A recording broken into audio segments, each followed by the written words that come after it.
Well, there goes the neighborhood. Good morning, everybody, and welcome on this Saturday morning. It is May 8th. As Joyce said, we're playing a little lower key than usual. We're not going to do the sound machine of clapping. I guess you could. There's normalcy in you're not going to do because she's getting over a headache. Yeah, and also it's just if you notice this. Am I looking good? Do I have great color?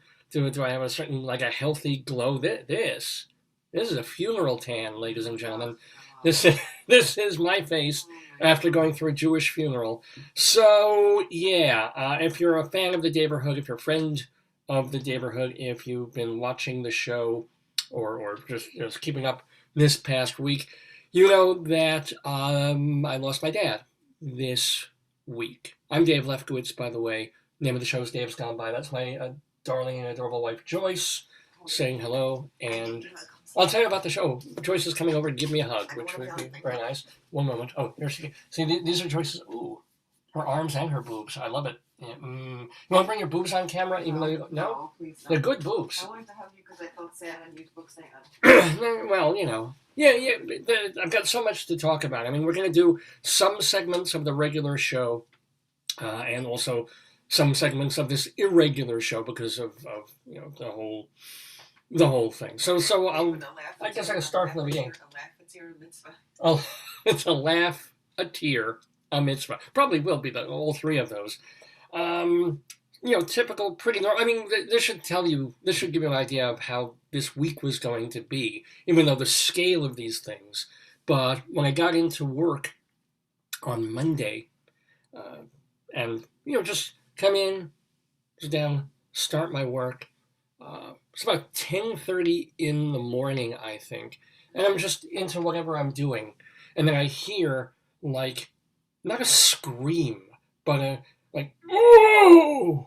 What's that? This high pitch, like ooh, more like that. Yeah. I'm like, oh no, what the hell? What? And my coworkers, we all look at each other, and since I work directly for this one person who made that noise. Oh God. Yeah, I'm like, okay, I'll leave the room. Did she not feel good or something before? There was some other thing. Well, that was I didn't know because it sounded like pain. This is someone who's going to be doubled over in pain, and this is how my week is going. I'm going to be calling an ambulance. God knows, didn't know, and so I run out there.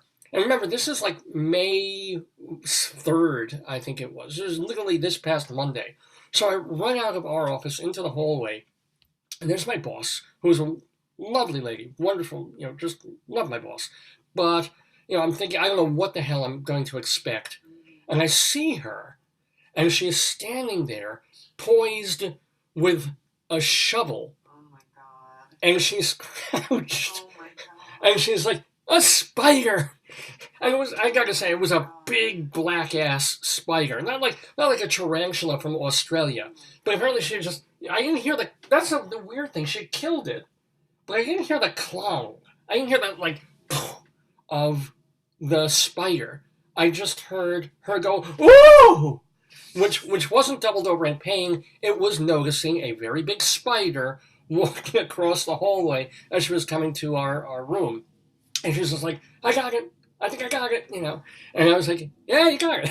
And it was just a bit of luck that being in a school district, we had, they still had shovels out. Because it had been, we had such weird weather and so many weeks in winter, and we still literally had 2 big snow shovels in the hallway. And she was able to, it was the first thing she was able to grab. Didn't grab a magazine, she just took this big shovel, went wham, and got this spider and mashed it, kind of. So I was like, good for you. and that was how my week, who knew that shovels would play such an extraordinary part of my week. So anyway, that was the beginning, so that wasn't really a clue or anything, but I guess you could say it was a harbinger of what would happen.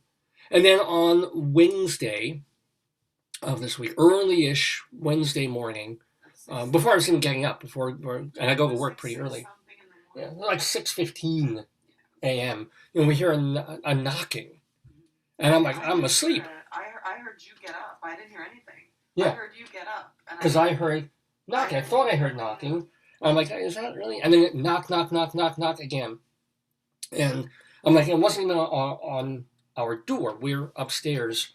And so downstairs on the wall by the door, I hear knock, knock, knock, knock, knock, right? So I'm like, okay. And I figure, well, if somebody's knocking this early and it's real, and I'm still half out of it. Last time it happened, we had to take your dad to the hospital 2 years ago. A year and a half, yeah. Well, it was a note that something's wrong, that Dad's probably in some trouble or something's going, bad. So I pull on pants real quick, and I don't know. I feel a little bit guilty about this, but. Oh, Andrew said with spiders he just catches and releases. And Andrew, you wouldn't want to catch and release it. This wasn't a cute little spider like you find in a bedroom. There was a black spider. Was it a tarantula? Could have been. Was it maybe like it was black. Maybe it was like a genetically engineered artificial intelligence spider. Yeah, because we have kits in our school thing for like caterpillars turning into butterflies and stuff. Maybe they had a spider kit. IT people just had too much time at the end of your semester. They're like, let's build an artificial. There's a remote control somewhere for that spider. I think it was a drone. I think it was a drone. It's She like, probably killed a drone. My boss accidentally just destroyed $20,000 worth of IT work by smashing it with a shovel. But so I hear knock, knock, knock, knock. So funny. And I pull my pants on and I open the door. I don't see anybody. Usually I'm expecting to see like Mom knocking on our door and asking for help or asking for something. But no, nothing's there. And then, but then I look downstairs and our home health aide pokes her head, and I just kind of run into the bathroom because I hadn't, done my morning urination yet. And so, and it's funny, the urine just took a very long time. It felt like I was peeing for 3 minutes. It was probably a minute, or 45 seconds. You're not a big peer. You don't pee a lot. Well, I do. I'm not like you. No. But I don't drink, you drink a ton of water for a particular reason. And so you will fill up like a 32-ounce jug. Yeah, and when you have health issues, you are. Yes, yeah. But you comparative to you. No, if I drank as much, I would pee a lot more. Yeah. Or you haven't checked my mattress that often. You don't know what happens at 3 a.m. I don't want to know. You don't want to know. What happens in 3 a.m. So I know I feel something not good is up, but I'm still like, you know what? Before I deal with this, let me just go to the bathroom, right? And so I do, right? I mean, maybe, I don't know, not that 45 seconds make a difference or anything like that, but I finish up and go down, and our health aide says, your father, he was breathing very rapidly in the chest and coughing, and I think he's dead. Where's Mom? Where was Mom? At that point, I think she was downstairs already freaking out. Oh, okay. Or checking or making sure or, And so, and we had a scare like this a couple of months ago where they were wheeling Dad out of the... No, that was pretty recent. Where he passed out. It was a couple of weeks ago? Yeah, a few weeks ago. Yeah. And he had passed out. It was from pain. And so Jean revived him. Yeah, our other home health aide in the afternoon, we thought, oh, is he not? And he said, no, he just passed out. His pulse, we felt the pulse. He had when he passed out, his pulse was strong. Oh, so he's still, yeah. So they knew quickly that it was... What happened was, when he was being transferred, there was so much pain. Yeah. And when you have pain, sometimes you can't take the pain, the body just, Oh, that happened to me. Remember when I had my... yes, hernia. It wasn't it was my psoas, I think, went out. Yes. And you were trying to lift me off the bed, and I was in such agony, I collapsed on the floor, and it was the best thing ever. Yes. Because I was like, ah! And I woke up like 2 seconds later. Because I gave you a lot of sleeping pills, David. That's right. Your orange juice tastes a little funny. Thank you for oxycodone. Thank you for addiction. No, if I'd been on the pills, I wouldn't have minded. But I was just on 2 Tylenol in extraordinary psoas agony. Yes. Psoas agony. And she's pulling me off the bed because I need to go. And it's like, I'm like, ah! And literally I just slump. to the floor. And by the time I was still in pain, but I wasn't in excruciating pain, right? So, Dad was in pain all the time, right? So he, at one point, I guess he passed out, or he just passed out and woke up, or revived him easily. So Jean was there, and then, Mom, I guess Jean called me, or Mom, and I went down, and I said, do you have anything, like, they don't have smelling salts, but we just wiped the face with water, and then Jean felt the pulse, I felt the pulse, and it was okay. And this was a few weeks ago. Yeah. Right. But yesterday, our home health aide, who's never seen a dead person, or never witnessed a death, shall we say, she's like, I think we basically did the death rattle and left this earth. And so, I go down there and it's like, he's not passed out, and this is like, because he's not my first dead body, because I saw your aunt in her casket. That was the first dead body, or was it Uncle Bob? Your two family members were the first people I've ever seen live dead. Yeah. Never, because in Jewish tradition, I understand it. Closed casket. I lost all my grandparents, but they were closed casket. I never had to identify anything. Maybe Grandma. It might have been Grandma. You didn't know my Aunt Helen. It must have been Grandma. I knew your Aunt Helen. You knew my Aunt Helen? Of course I did. Yes. Oh yeah. Oh, I knew, but Grammy May, I also knew. Yeah, Grammy May, I think you. Yeah. But I also saw Uncle Bob. Did I see 3 of yours?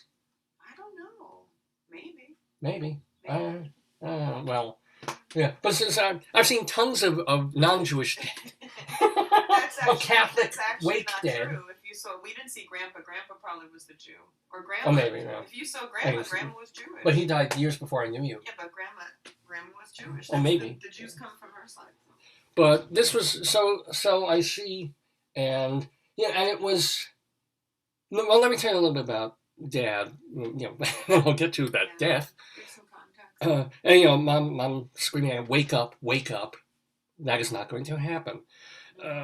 And so Dad, who was a lot of wonderful things to say about him, but the past 30 years have been difficult, with the last 5 extraordinarily miserable. A decline, David Split's decline. Yeah. So he was born apparently with something called hydrocephalus. It's like a water thing on the brain, and it didn't really affect him until he hit like his 40s. Right? He perfectly big guy. No problem with it. No mental problem. No nothing. And then he had some trouble walking. And he started falling a bit. Wow. And we think, it's his knees, it's his legs. He went for acupuncture. Why didn't it help? Because it had nothing to do with his legs. It had nothing to do with his knees or his spine or something. It had to do with, they discovered water on the brain. Your body is 98% water. I don't know why it makes a fucking difference if you have extra water in your brain somewhere. It puts pressure on parts. It shouldn't be pressure. There's a swimming pool in your head. It should be a fun. It should be your medulla can take a dip and swim around a little. It's not good to have a swimming pool in your head. Just think of that phrase. I have a toilet in my head. You know that. I have a flush valve.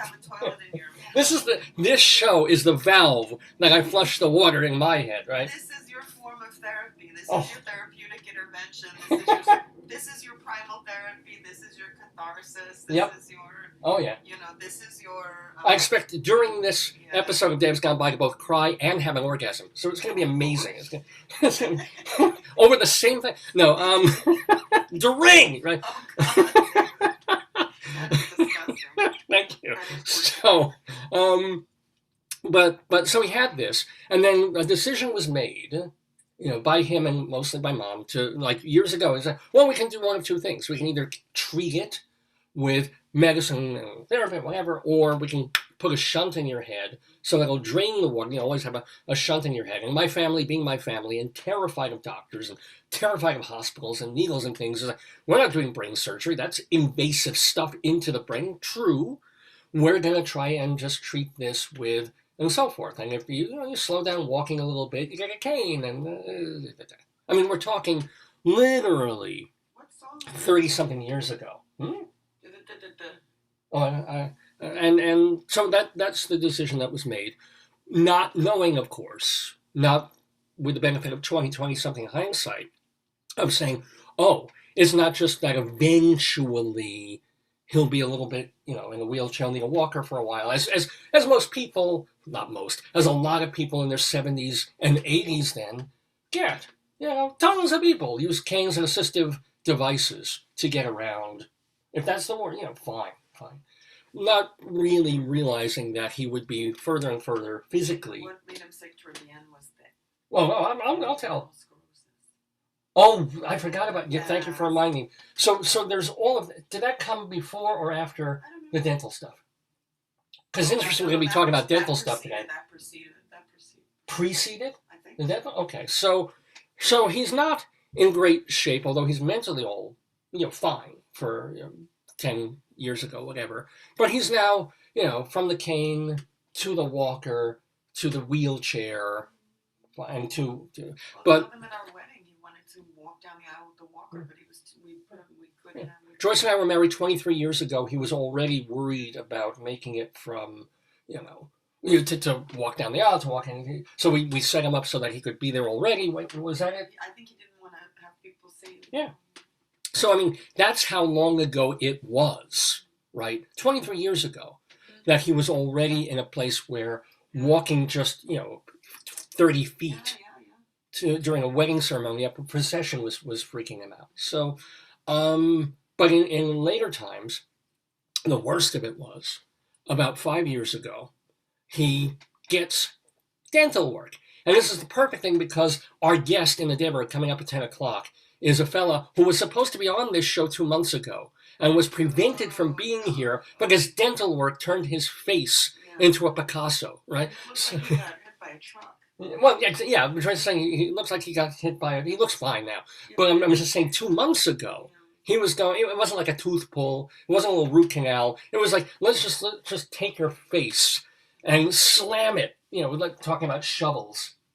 And it's like, let's just slam it with a shovel this way, slam it with a shovel that way, and just, take But dental work with my dad, it was like, okay, and this was a thing that they've stopped doing as much, but that they were doing a few years back, of going for dental work, but before you do it, because there's going to be blood and a little invasive, and far before the pandemic, it was like, oh, you take antibiotics in case you're getting an infection. You you load your body with these American drugs. Had also murmur, like heart murmur. I've taken it, but then the ADA stopped it when I was 10 years ago. Look, what you call Mengele? Right. The dentist, he stopped it. He said no more about 10 years ago. Yeah, and he was right.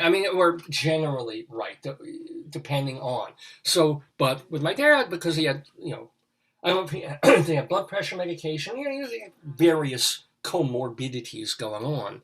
And then the dentist put him on antibiotics before the procedure, which got him through the procedure, but also lowered his immunity, which is, I guess, what these antibiotics do.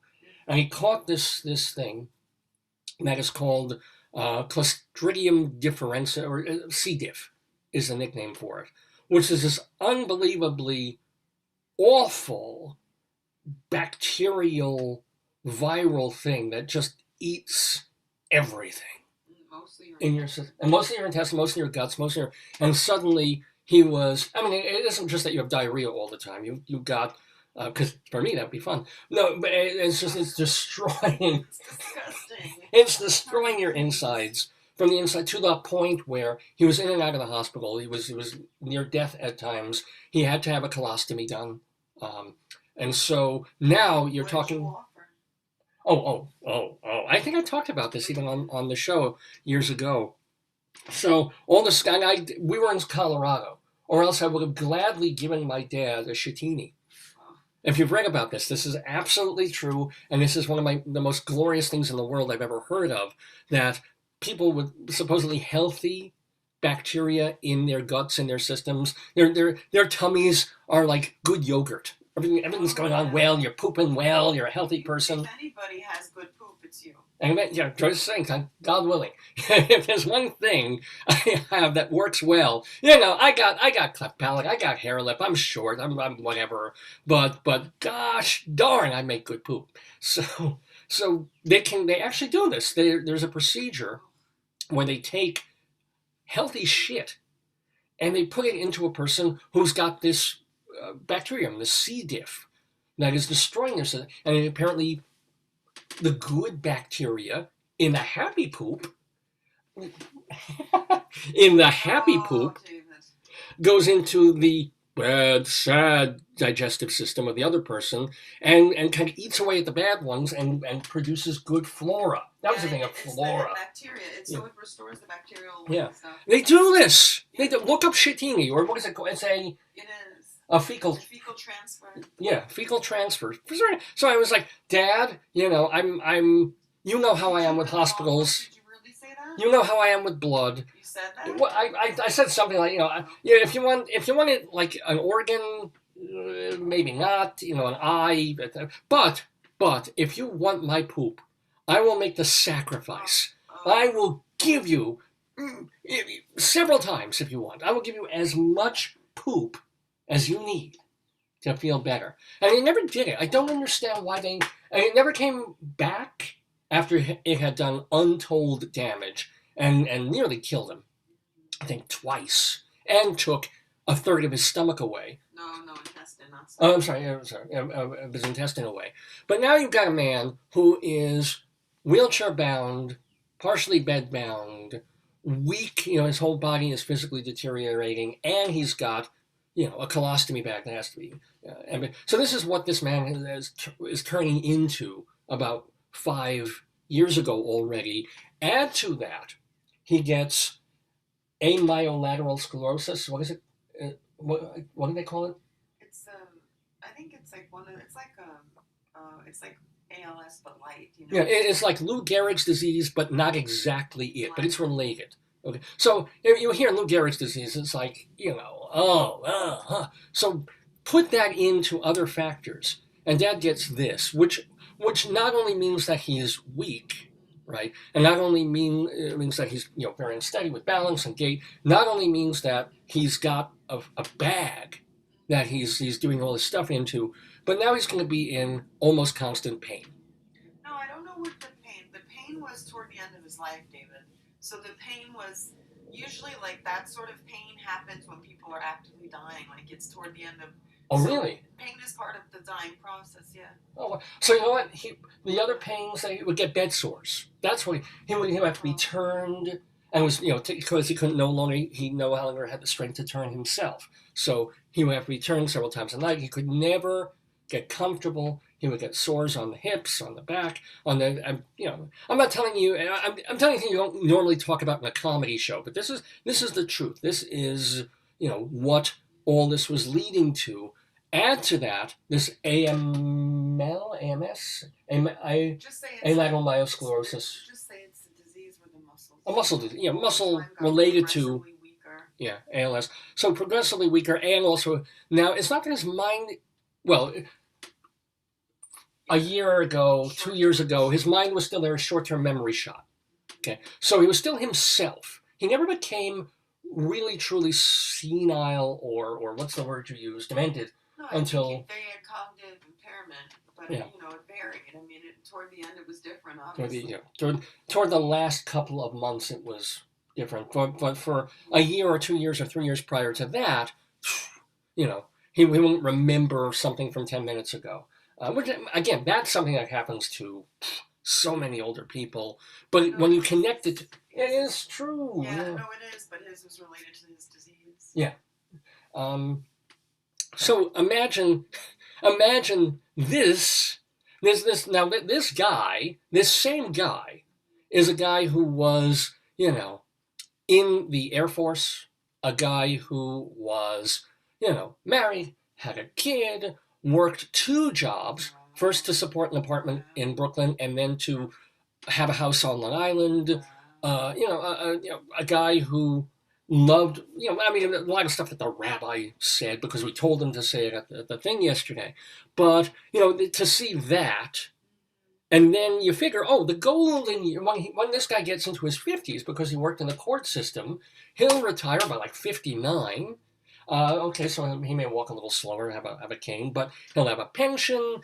They can go to the Hamptons. They can, maybe actually physically go to Israel once, or by boat, have a little fun in the golden years, and yet, for whatever reason, he spent, 25 to 30 years in a slow, debilitating, I was going to say progression, but regression into something. It was never a vegetable per se, except maybe in the past few weeks. But and whatever bad things Dad may have done in his life, there is nothing that I can think of, that I know of, that would even remotely equate to what God gave him. See, David, what I said to your mom is that everybody has a path, right? So everybody in life has a path, and it's sometimes not the path we choose. Yeah. That was your dad's path. Well, he can choose. God chose a terrible. Everybody has a path. It's like Robert Frost's poem.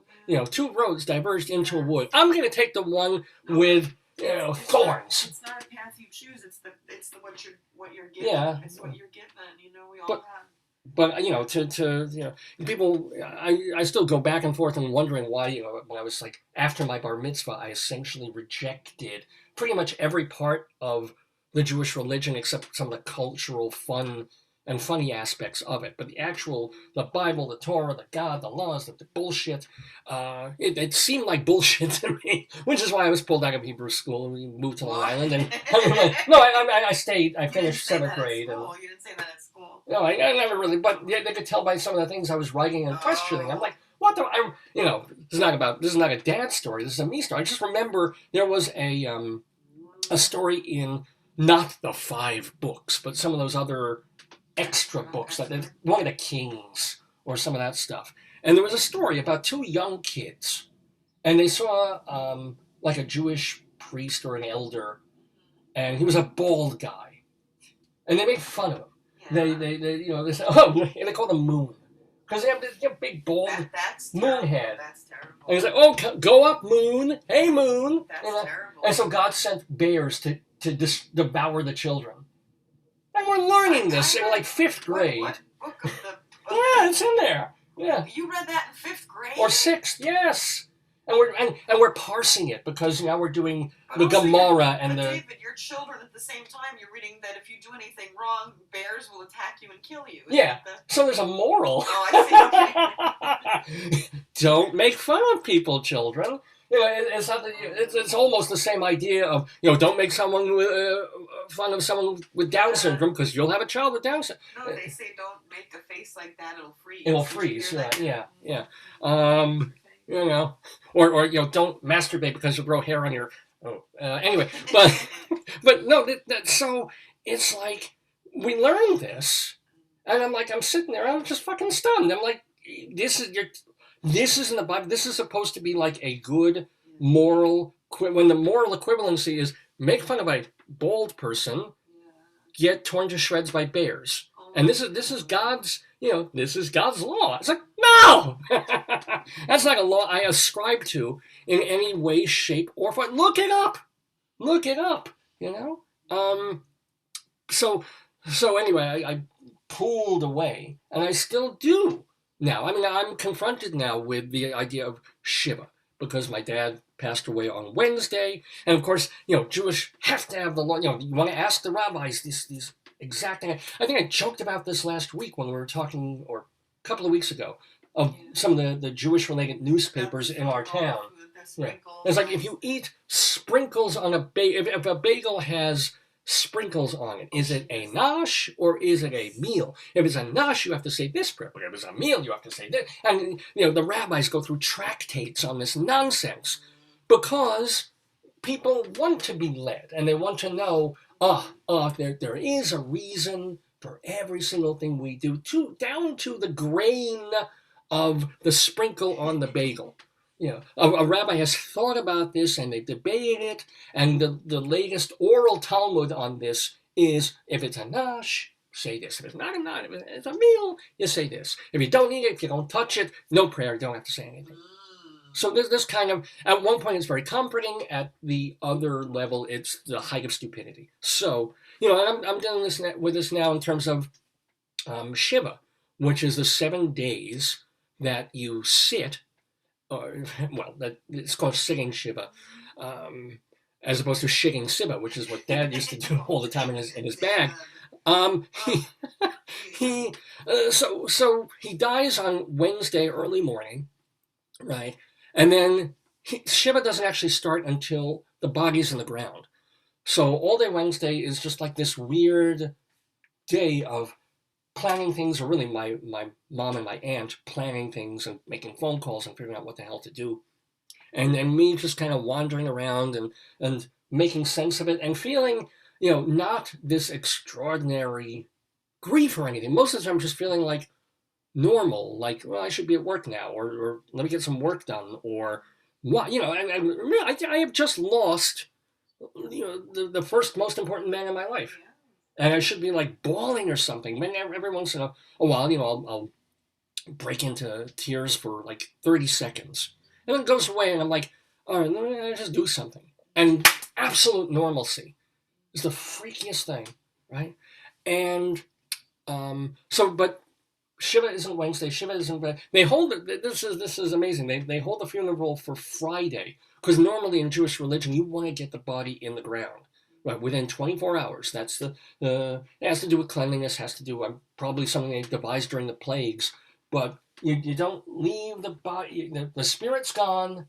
Get the body simply and quickly into the ground, which we would have done, except my aunt's granddaughter, her other grandmother, right, died the day before. It's your aunt's daughter-in-law. Daughter-in-law. It's a cousin. So it's your cousin. Wait. It's a cousin's wife's grandma. I can never. Cousin's wife's grandma. You've parsed that. You figured that out. And so they had her funeral on Thursday. So now we have to postpone for like 24 hours. And now it's still more like phone calls and wandering, because it's like you're in this holding pattern of grief and normalcy and time. And then finally Friday morning we have the funeral, right? And the planning, who will go in this car and who will drive who, and all that sort of stuff that should be simple, but when everybody's fucked up and Jewish, it becomes like, no, they're going to go in that car. No, they do this, that, right? So we get to we don't, this being still a pandemic, there's a sense we're not going to do anything in the chapel. We're not going to do a chapel like I've been in to say goodbye to like George Ehrlich, to say goodbye to, I think, my friend Scott's dad, to a couple of I think maybe Grandma Lucy too. Yeah. What was in there? I mean, I know that chapel pretty well, and I got to look at it, but nobody was, all we were going to the funeral for is to sign papers, which took half a fucking hour on the day of my father's funeral. And it's like, very nice guy, very, very professional, very good, but sign this. This is what this means. Sign this. Sign this. This is what. Oh, and by the way, here's what it costs to put a dead body in a pine box in the ground. $12,000. $12,000. No fucking service in a chapel. Not even using the use of the hall. Wow. No pretty, beautiful casket. We were just being told about some other funeral where they have this gorgeous, ornate Italian blue, gaudy, ridiculous casket. It's like, no, none of that. Pine box. No, nothing special about. I mean, he's wrapped in robes and stuff. It's sort of like just and paper after paper. And this is what the Workman's Circle. This is what they're on. They did nothing. I have to say, and I think that's their minute. Like everybody in this process has their minute to shine, and that's when that's their shining. Well, it's not their shining. It's basically justifying. Here's a couple of packets of earth from Jerusalem. They're probably $100 a fucking bag that you're going to tear open and spill on the graves. I mean, just it somehow adds up to $12,000. And it does being very professional about it. It's something that you kind of wish you could do months before it happens, but you can't. So on day of, and Mom, is signing, and she's kind of okay with it. The funny part was Mom being typical mom. You remember the story I told weeks ago about her going almost batshit in the bank because she felt she's getting claustrophobic. Yeah, she felt. Well, when we first get in there, this woman is surprised to see us, And I'm like, you know why? Because there was a man who lost his wife before you. They were still getting them through. Yeah. And he came out to me and he's like, did you lose somebody? I was like, yeah. And he's like, my wife died. She was whatever, young. Right. I was like, oh, yeah, when we first get to the funeral, but there's a guy standing by the limo. Not your, no, his limo. Oh, Well, no, he was walking around. He was by our, and I see him. And I'm like, I don't know if he's a relative. I don't know if he's from the service. So I'm like, hey, and he's also masked. So I was like, I can't, should I? Are you a long lost? And it turns out he's a guy there for his dead wife and another funeral in the parlor. The one before. Yeah. So but when we first go in there, this woman is kind of surprised to see us, and she says, well, everything's just going to be right at the cemetery.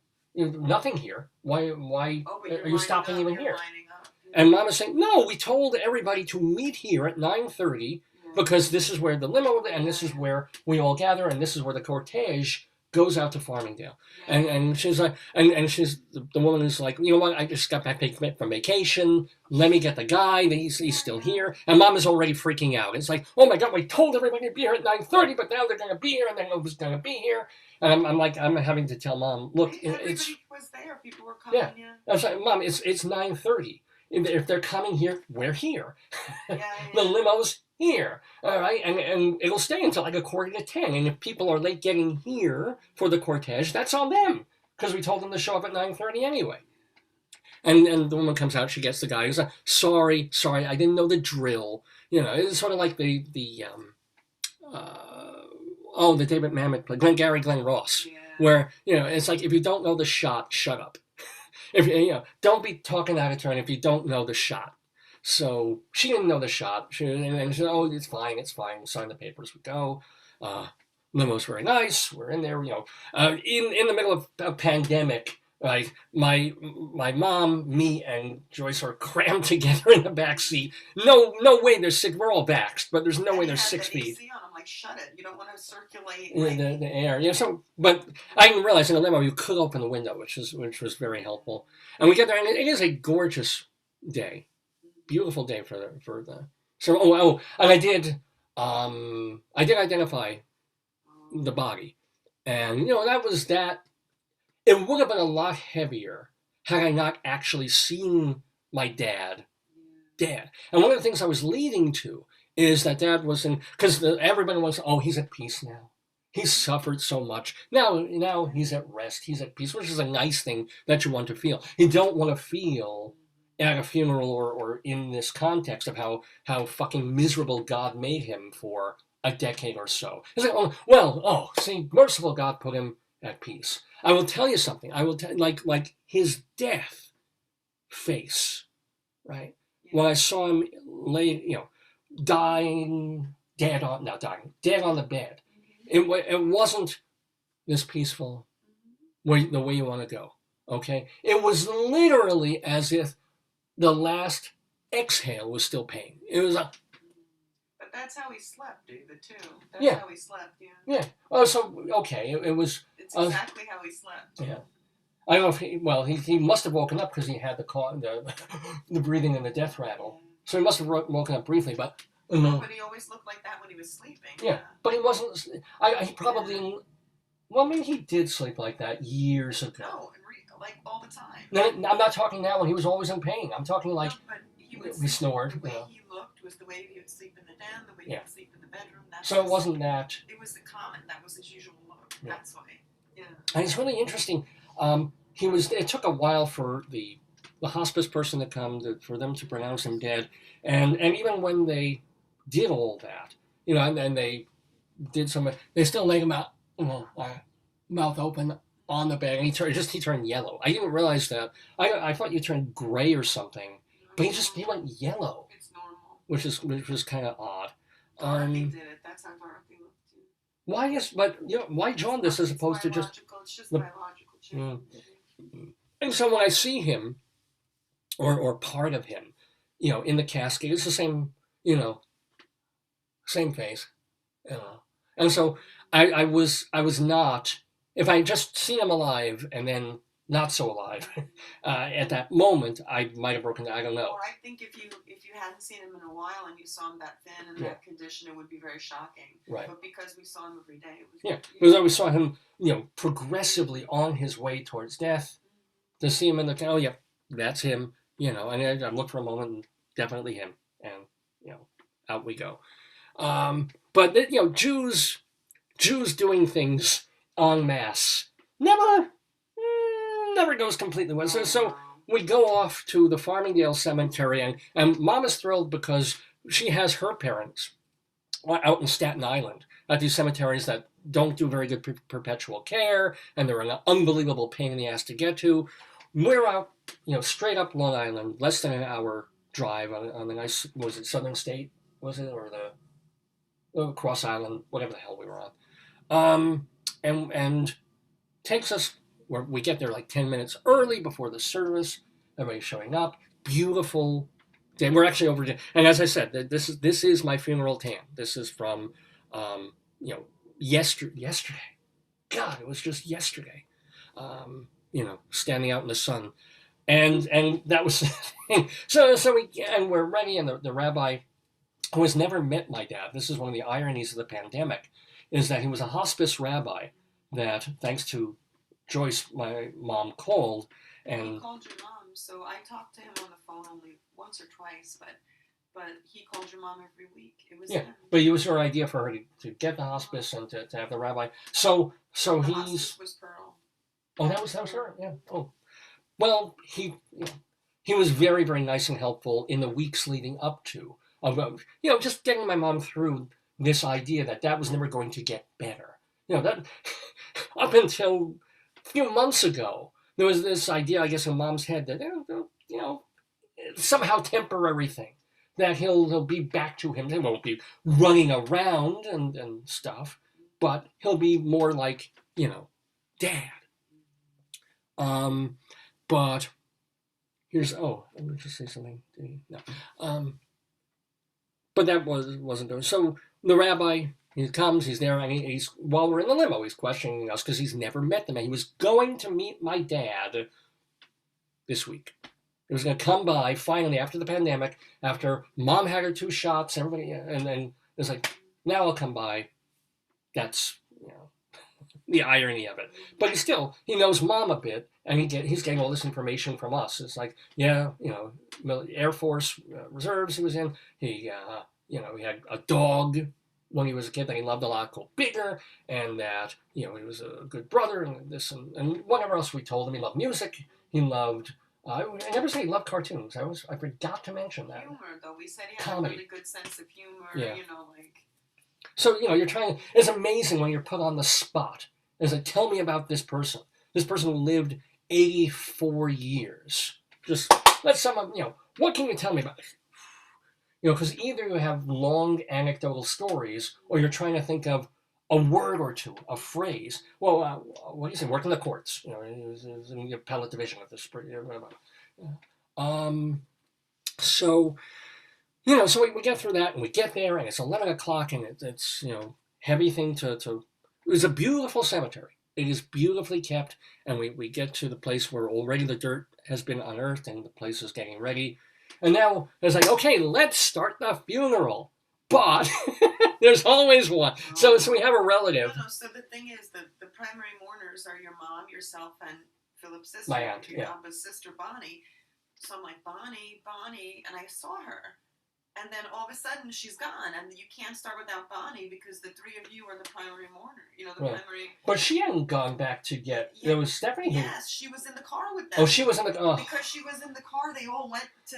Yeah. They went together. Yeah. So, and it's kind of funny. I will call him out because he was on this show just a few months ago. My cousin Michael, who is mostly blind, and he's got his husband Ray, who's kind of a designated driver, but doesn't really know that much about Long Island roads and things. They're city people.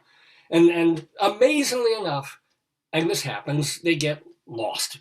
They fall out of the funeral cortege. They don't follow straight up Farmingdale. And they're like half an hour away, circling around Long Island. To the Hamptons. They were like, I think someone said they were like 20 to 30 minutes away. Yeah. And it's like, and now we can't literally, it's not just that we're missing my cousins, which would be nice to have them there, but we're missing one of the primary mourners, my aunt. And we're also standing there under the sun, and we're kind of talking and schmoozing, and because, you know, you're not just sitting there crying, you're like, at a certain point, you're just talking, and you're waiting.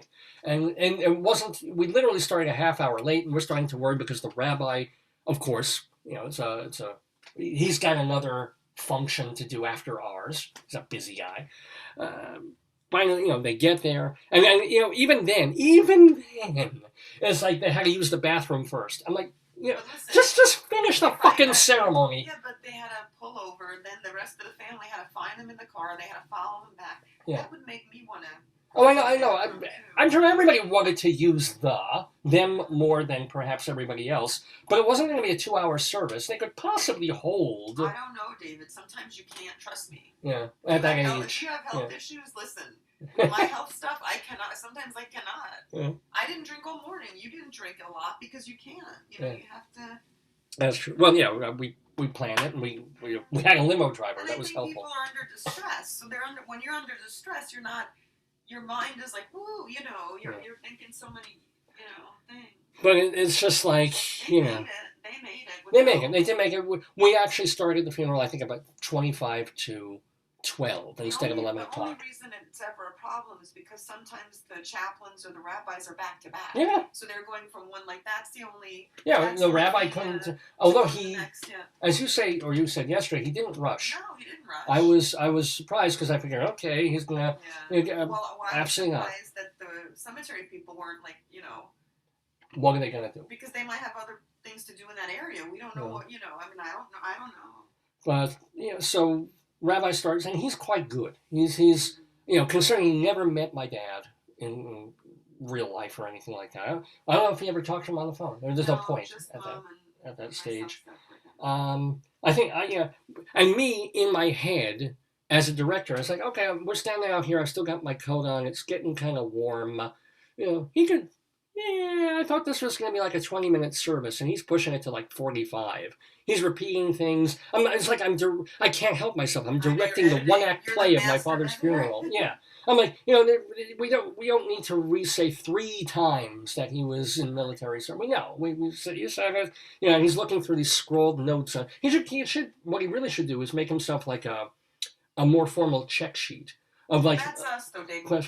Most normal people don't. I would make. I'm normal. If it were me, I would have like a thing that's like mother's name, father's, you know, children. I would have like a form, and then just. But that's not. Yeah. But it was very nice, and what was very nice about, and I and Joyce appreciated, was that he would explain everything. I like that.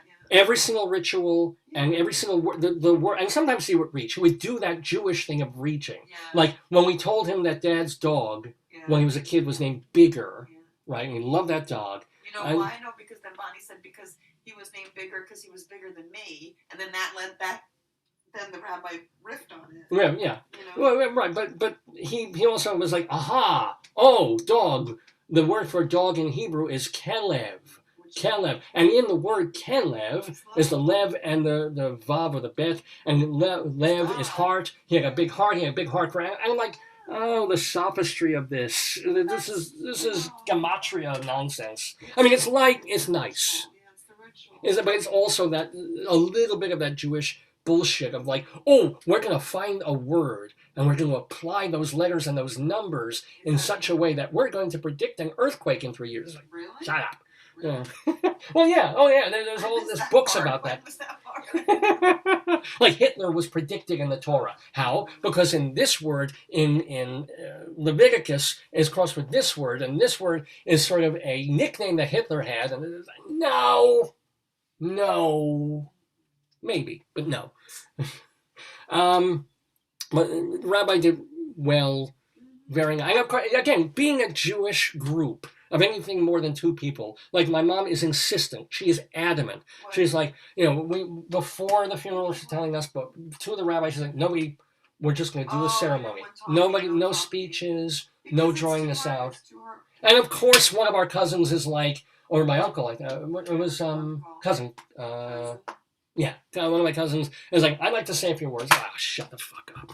Yeah, but that's nice. He said it was very funny and very short and to the point. It's nice. It actually worked, and that was the thing, me being so performative, it made me then want to say, oh, Mom, man, we should have talked. Because I would tell the cute story, make everybody laugh and cry a little bit, and have my 2 cents, But it's just like, no matter what you do, you said a very important thing for 11 o'clock. Oh, speaking of which, let me, I think we have a guest in the neighborhood.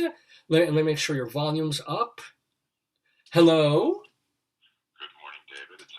Good morning, Adam. How are you? This is my cousin, one of my 2 cousins, Adams. This is Adam Glass, who was on the show a couple of weeks ago talking about the family and stuff. He was at the funeral yesterday.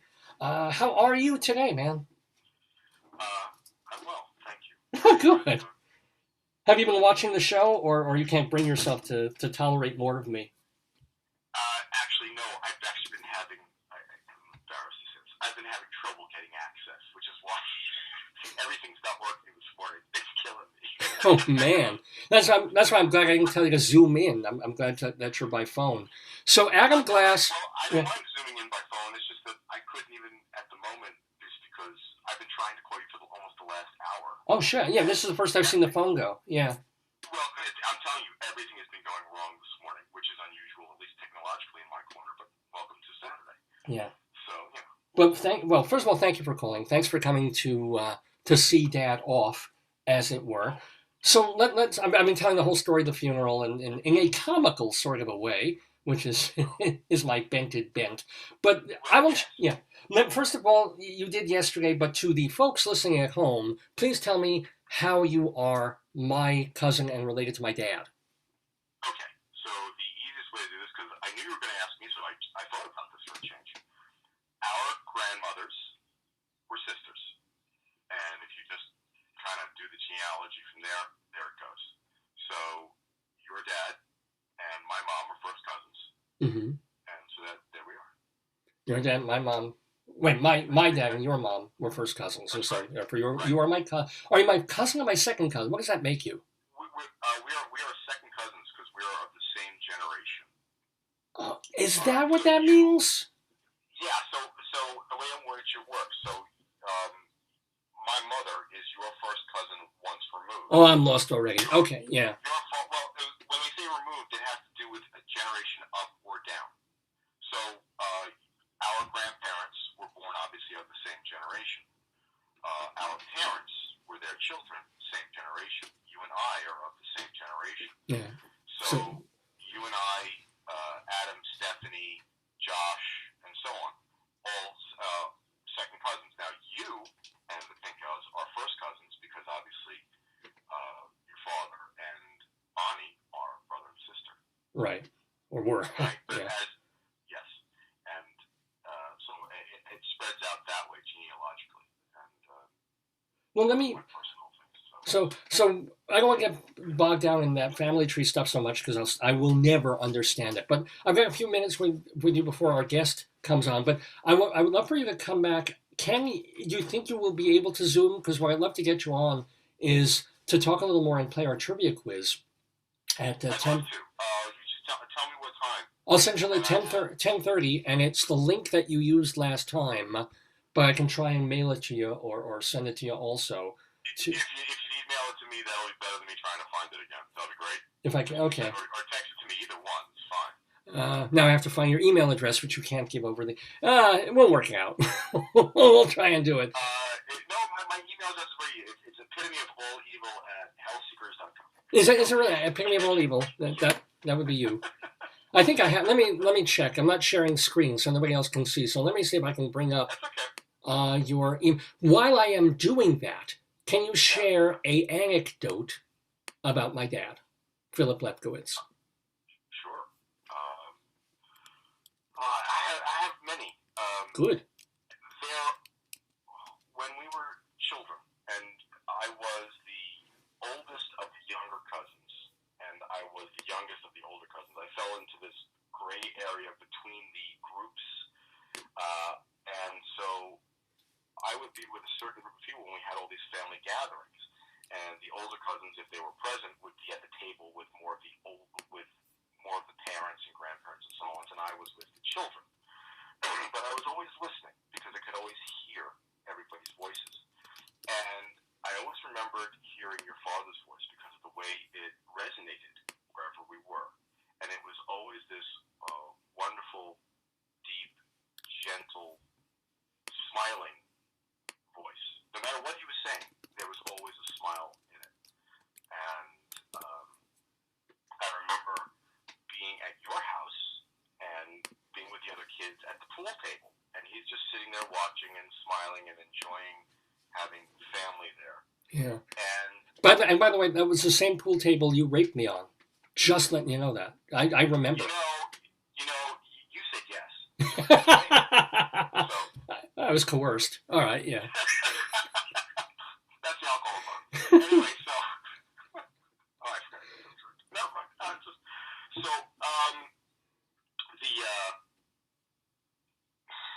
Yeah, I kind of blew that one out of the water. So you remember his voice, yeah. No, but my mind went in several directions that didn't have to do with your father. I said, well, pull it back. I remember I used to watch your dad. He was wonderfully quiet and unassuming and gentle in just like all things that I ever saw him doing. And he became this persona in my head, in my memory, of this person who just exuded this quiet, gentle wisdom. Not imposing, not finger pointing, not you shoulds, not even saying if I were to. It was just there, present, available, welcoming, inviting, but never demanding. And I saw within him that nature and that smile and that giving way. Somebody that I hoped, or if I grew up and became, notice I said if. And You've never grown up, Adam. I'll tell you that right now, yeah. Yeah, exactly. That I could behave that way. That someone might perceive me that way because it meant that I had done something right. That I had become the type of person that others could go to and feel comfortable asking for help and or what have you. And I can say fairly honestly and with a great deal of confidence that I have rarely achieved that state of being. But I've never forgotten it. And it's something that I always saw as an ideal to which to be.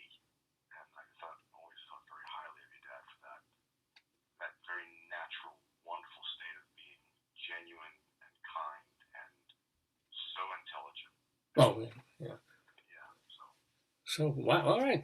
Yeah, I mean, we kind of almost pre-practiced this yesterday. It's like, you were telling me. I did want you to know what I was thinking about because it's been on my mind, and I didn't want to put something on the air that would be too much whatever. Yeah. And I thought it is, first of all, it's your father, and it is very new things that have happened, and no matter what the state of quality of life has been, the funeral was yesterday, and nothing changes that. So before I open my mouth and well-meaning and otherwise to something that turned into being unhelpful, I wanted to ask you first. No, I appreciate that. But people might think, hey, gee, Dave's like sending an email to this guy, he's wondering, and he's telling, and this fellow's telling this really profound memory. And he's like, he told me in real heartfelt confidence this yesterday. And I'm like, oh, you've got to repeat this on the show. This is good. Because I'm always thinking performatively. In the back of my mind, oh, that's very touching, that's very nice. And it's also like, if you can repeat it just like that, that's very theatrical. This will work on the show, This is the fucked up head that I have. Yeah. Here's the good news, that anybody who actually knows me is aware of one thing. I can almost never repeat something that I've said the same way twice, because I have no memory of it. Wait a minute, but you have an idea. Didn't you say you have an idea? Wait a minute. Didn't you tell me that you have one of those eidetic memory things but not for your own speech? For sound. Oh, right. And for things that I hear. And it's interesting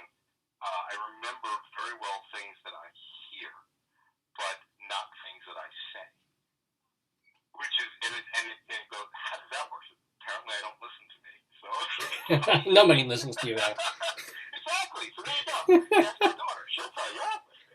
Yeah, that's the plot. Oh man. Let me also. We're talking, by the way, with my cousin Adam. My first cousin, once removed. Second cousin. God damn it. One. Yeah. Okay. Well, I don't want to remove you yet, especially because our guest hasn't come yet. But I'm going to text him because he tried to log in at 9 and the interview's at 10. So I want to just remind him it's now. Hold on. Maybe having time zone issues. He's living like 3 miles away, I think. Hold on. He could still be thinking that you're in the central part of the country. Oh, he might still think I'm in Colorado or something, but yeah. Yeah, you never know. But hopefully he'll log back on or log on. But until then, yeah, I'll use you for your. Oh, here we go.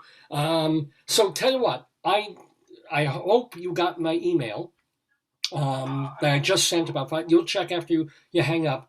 Either way, come back to us like at 10:30, and I'll tell you if we can do that, or maybe we'll get you back on at like 11:30 if you can't do the quiz. Cool. I will do everything I can to be there at 10:30, and if I don't get the email, I will text you my email address within a minute. And then we'll send. I can. Shot. Yeah. And I'll be on at 10:30. Excellent. See you then. This is my cousin Adam Glass. We'll talk to you in a little bit. All right. Take good care. You too, man. Thanks for calling. Talk to you in a little while. You bet. My cousin.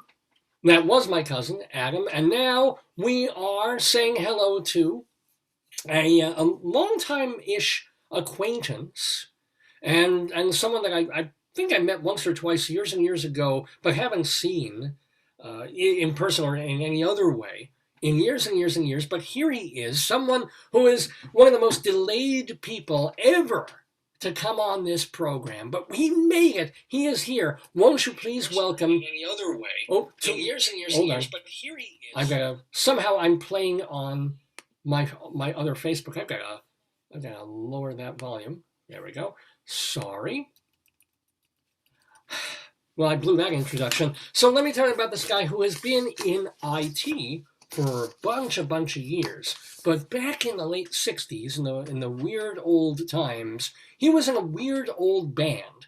A band that was essentially forgotten until Rhino put out this collection called Nuggets that got this extraordinary critical reaction and revived the interest in psychedelic garage rock, this niche rock genre. And this fella that we're talking to here, Richard Goldklang, was the lead guitarist for a band called the Third Bardo that had one of the big hits on that Nuggets Rhino compilation. So we're going to talk about Bardo. We're going to talk about all sorts of stuff with Richard Goldklang. How you doing, Richard? Oh, I need you to unmute. Unmute. I muted you on...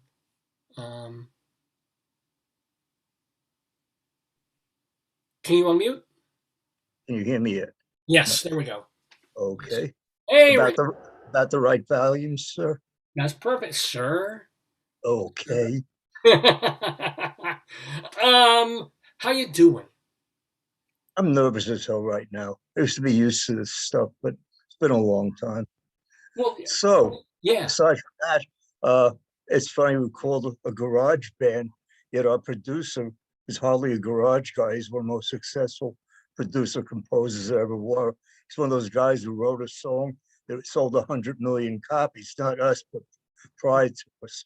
His name is Teddy Randazzo. He wrote, I think I'm going out of my head, which 900 artists did and so forth. So, but it was very interesting.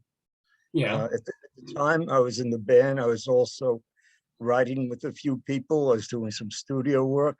And I knew I had like a limited amount of time, let's say give myself 2 to 3 years, or I'd have to go work for a living. It turned out that I ended up with the right thing because, today, because of digital technology, you can't make any money with music. You used to get royalties, not a big amount, but something. It's all gone now. Well, that's why I think live performance, that was what's so brutal for the past year on musicians, because yes. At least you can play in a club, sell a CD, sell a T-shirt, and there you make a little bit of dough, as opposed to hoping that you get 12 million hits on iTunes or Right. what do they call Apple Music now or Spotify. I But haven't seen a dime from Apple yet. Interesting. Right. are you? Well, it would be. We got to roll it back. We got to first pull this back. And one of the other reasons that I know you is that you were friends of friends, and that you grew up in Nassau County, Long Island. Are you a Hewlett person? Are you a Woodmere? I went to Hewlett High School. Went to Hewlett High School. Do you have any memories of Hewlett High? Were you high in Hewlett High? No, because I graduated in '62, so I didn't get high for a couple of years. But I went to Berklee College of Music, which is a perfect place to.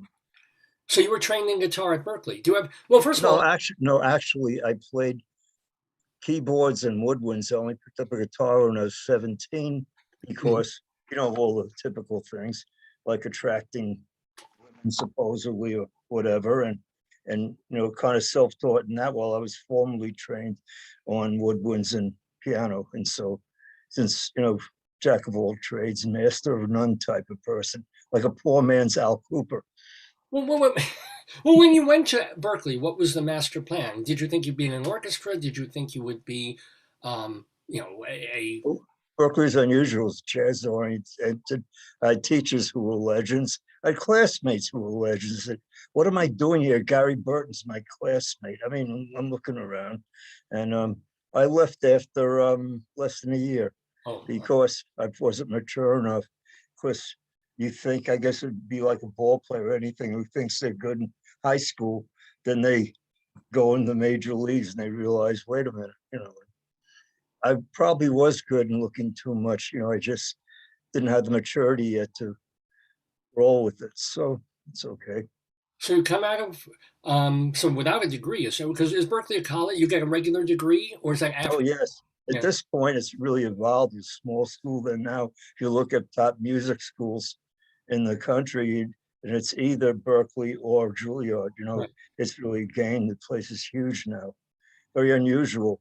They have recording studios to just go rehearse and play in anytime, day or night. Well, yeah. It's a very interesting place now. So, but let me ask you then, you come out of not finishing college, it's the middle of the 1960s. What do you do with yourself? Well, I went to Adelphi. Oh, okay. And there you went did you go more for music, or were you now learning program? I switched to psych, sociology, whatever, liberal arts, and kept banging away, sometimes full times during the day, sometimes at night, because I was getting involved in a lot of different ways in the music business. By the way, it turned out to be very hard work, very hard work.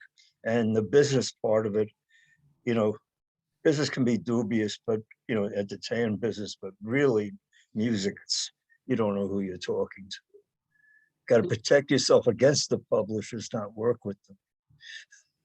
It's interesting. And you knew this even in like the 60s. We're talking about what, 1965, 6-ish? Well, 66, 67, or 68, that was the era of the band. But as I said, I was doing many other things. So how did that particular, because again, you were a woodwinds person. I mean, you picked up the guitar to impress girls, but how did it suddenly, this band, the Third Bardo, coalesce? I was introduced to a singer whose original name was Jeff Neufeld. We're not alike at all, but he's an extremely talented singer. He could channel, Jim Morrison or Rolling Stones. Running a great voice. Unfortunately, he wasn't quite musically trained, or he wasn't willing or able to work with other people. He kind of started and stopped when he felt like it, but there's almost like a satire on what lead singers are about. So let me ask you then, from the time that you started rehearsing together and putting the band together to the point where you put out the EP, was it called an EP back then, or what was it even called, or just singles? Well, an EP evolved, was originally a single. We were on Roulette Records, which is a whole different story because Roulette they made a movie about Morris Weeby. We almost had our choice of record labels. We were different enough. However, our manager picked Roulette of all labels. Whoops. Well, it wasn't really a record label, it was a money laundering. Yeah, absolutely. It was Interesting. mafia or Jewish mafia was roulette, right, or something like that. They were. You know, Morris Lee had an identical twin brother who owned Birdland. And they meant to get Morris Levy, but they shot his brother accidentally. Very interesting stuff. Wow. But It's like, you it's like a Jimmy Breslin yeah. book. But you guys weren't involved in that. You just went in, you recorded a couple of songs for Roulette, Yeah, among them 5 years ahead of my yes, time. Right. right. Now, were you involved in the writing of that song, which became the closest thing you guys to is a cult hit, certainly. Yes. Um, did they come to you, the lead singer, and with that song, you added guitar, or were you part of the process of writing the song, or what? That particular song, I wrote two of the five that we recorded, but not 5 years ahead of my time. That was written with Teddy Randazzo and someone whose name I'll remember if I wasn't getting old and have trouble recalling. But his name will come to me when it doesn't matter anymore. He was pretty well known in the field as a writer and a performer, and kind of had a good feel of that. And the what I'm doing on guitar that supposedly became known, that was me, improvising. Yeah. People think that I went to India or something. Actually, you'll get a kick out of it. So you listen to the guitar break, it's a Dona Lome. No! Yeah. Rabbi Saul was originally supposed to do this interview. He would have loved that. Yeah, But I know. He would have liked it. with my I'm dad, not making up. That's where I got the intervals and everything straight Come out of that on, song. I gotta listen to that It's song. it's Wow. very catchy. Like you, I was asked to leave Hebrew school. Wow. Oh, now I've got to hear it. By the way, the song is 5 years ahead of my time. Don't go listen to it right this second, folks, because we're in the middle of the interview with the guy who co-wrote, who wrote the guitar part for that song. What songs did you write for the Bardo? I co-wrote Dawn of Tomorrow. I co-wrote I Can Understand Your Problem. And I can't remember the name of the other one right now. I don't try to remember, otherwise I'd be sitting here going humming like a Becky Gleason or something. So let me ask you, you do this, obviously the lead singer is problematic, but you put out this music from Roulette, and then We were signed with William Morris. We did quite a few gigs, concerts, and we were pretty successful. I knew internally this wasn't going to happen because I could see the makeup of the band as far as how cohesive we could be, and it was but there's no disappointing. question of keeping the band together, but losing the difficult lead singer and bringing, because some bands have done that, obviously. I looking realistically, whether I got along with him or not, and whether he had behavioral problems, Right. it was him and me, and the other people would have been interchangeable, except for the degree there's a truth of so-called attractiveness or look of a group. And so the others, while they may not have been the most talented, really added to the kind of feeling of the group. Yeah. But what I'm saying is, like, frankly, we were better looking than the Blues Project. Not as talented, but better looking, except for me. Back in you could have been the Monkees. You could have had your own TV show, as hey, we're Third Bardo. People say we write a Donalam, but the thing is, you guys then just fractured. It was inevitable. Well, actually, what happened was someone was a good friend of mine who played rhythm guitar. Yeah. Apparently decided with some influence with someone else in the band. I was drug-free because drugs and I don't get along.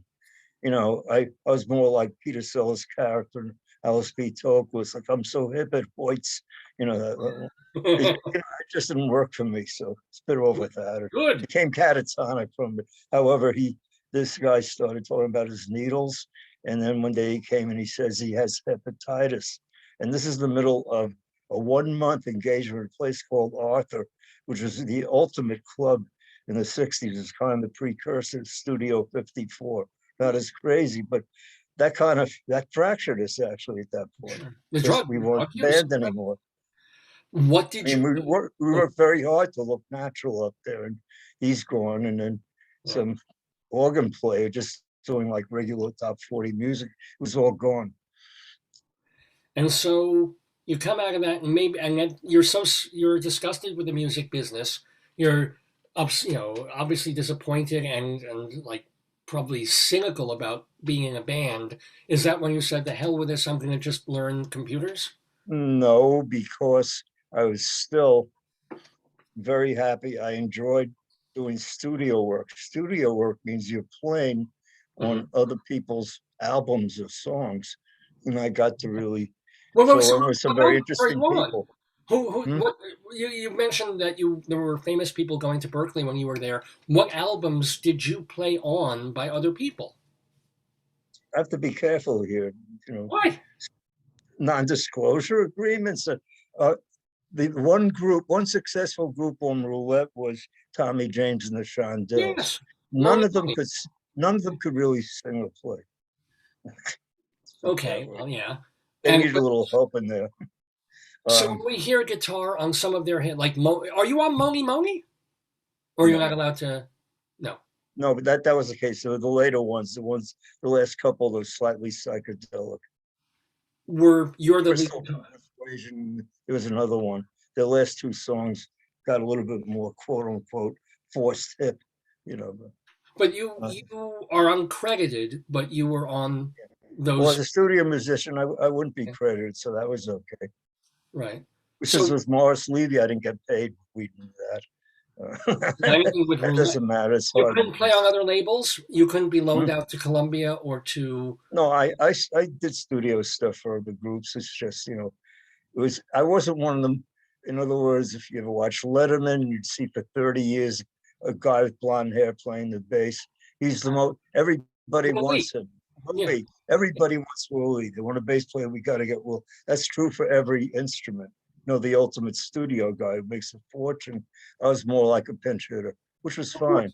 fine. Fine. And writing and producing is frustrating because it's no different than writing and produce being a playwright. You know, what's the real chance?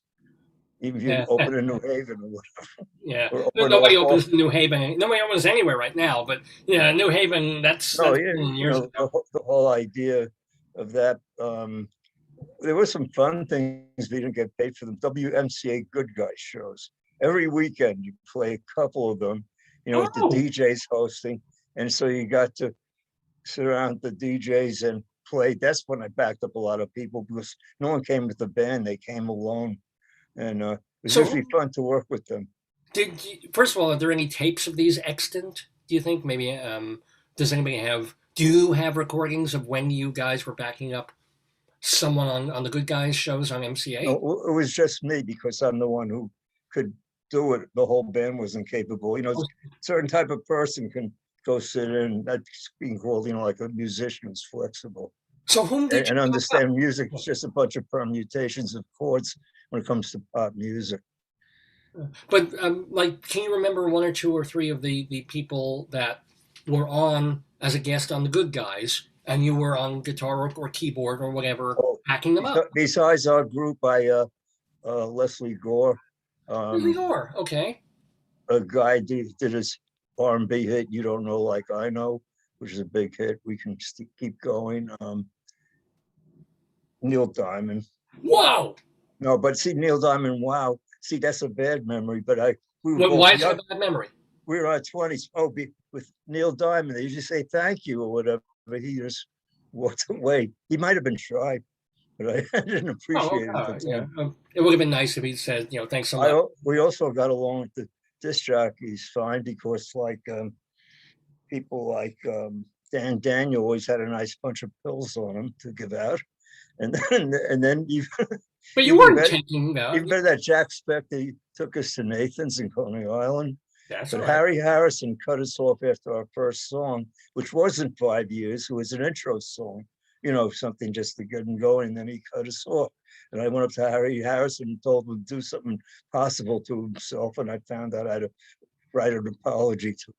Yeah. Well, So anyway, yeah. after all these Good Guy shows, what happened was only then we find out we do this and they would play our record. It turned out none of these disc jockeys could choose their own stuff. They had one program director. So it was all for naught.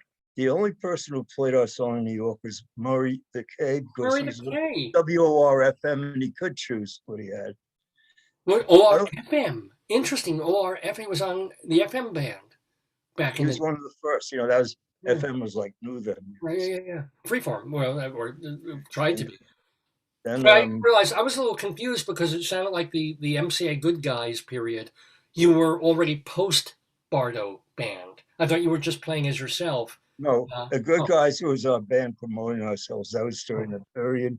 It was a combination of well-known groups and startup groups like us.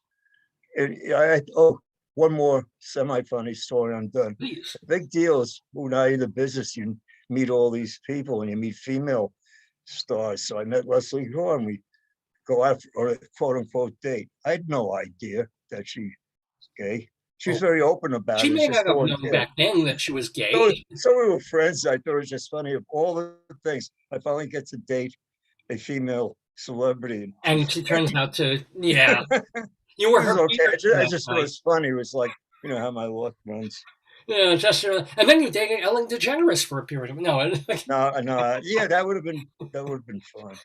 Oh man! So after the band broke up, you were still doing some studio stuff, but I was writing. I was writing. I was producing, co-managing. ooh, But it reached the point. All the stuff is fine, but what about steady income? I was now engaged, uh, and I had to to, make a big decision. to your current, to your Bashir, to the person that you're still. We made it 11 years and had 2 Oh, children. that 11. Okay, that was it. Yeah, all right. So you My needed daughters aren't exactly middle aged anymore. They're 50, but they don't need workers yet. Okay, all right, but so no. So you decided to study the nascent world of computing. well, this is why. Let me just quote: "Being the family disappointment is a difficult job, but someone's got to step up and take one for the team." Now, my family, all of them just seemed to like excel at whatever they did, not just do well.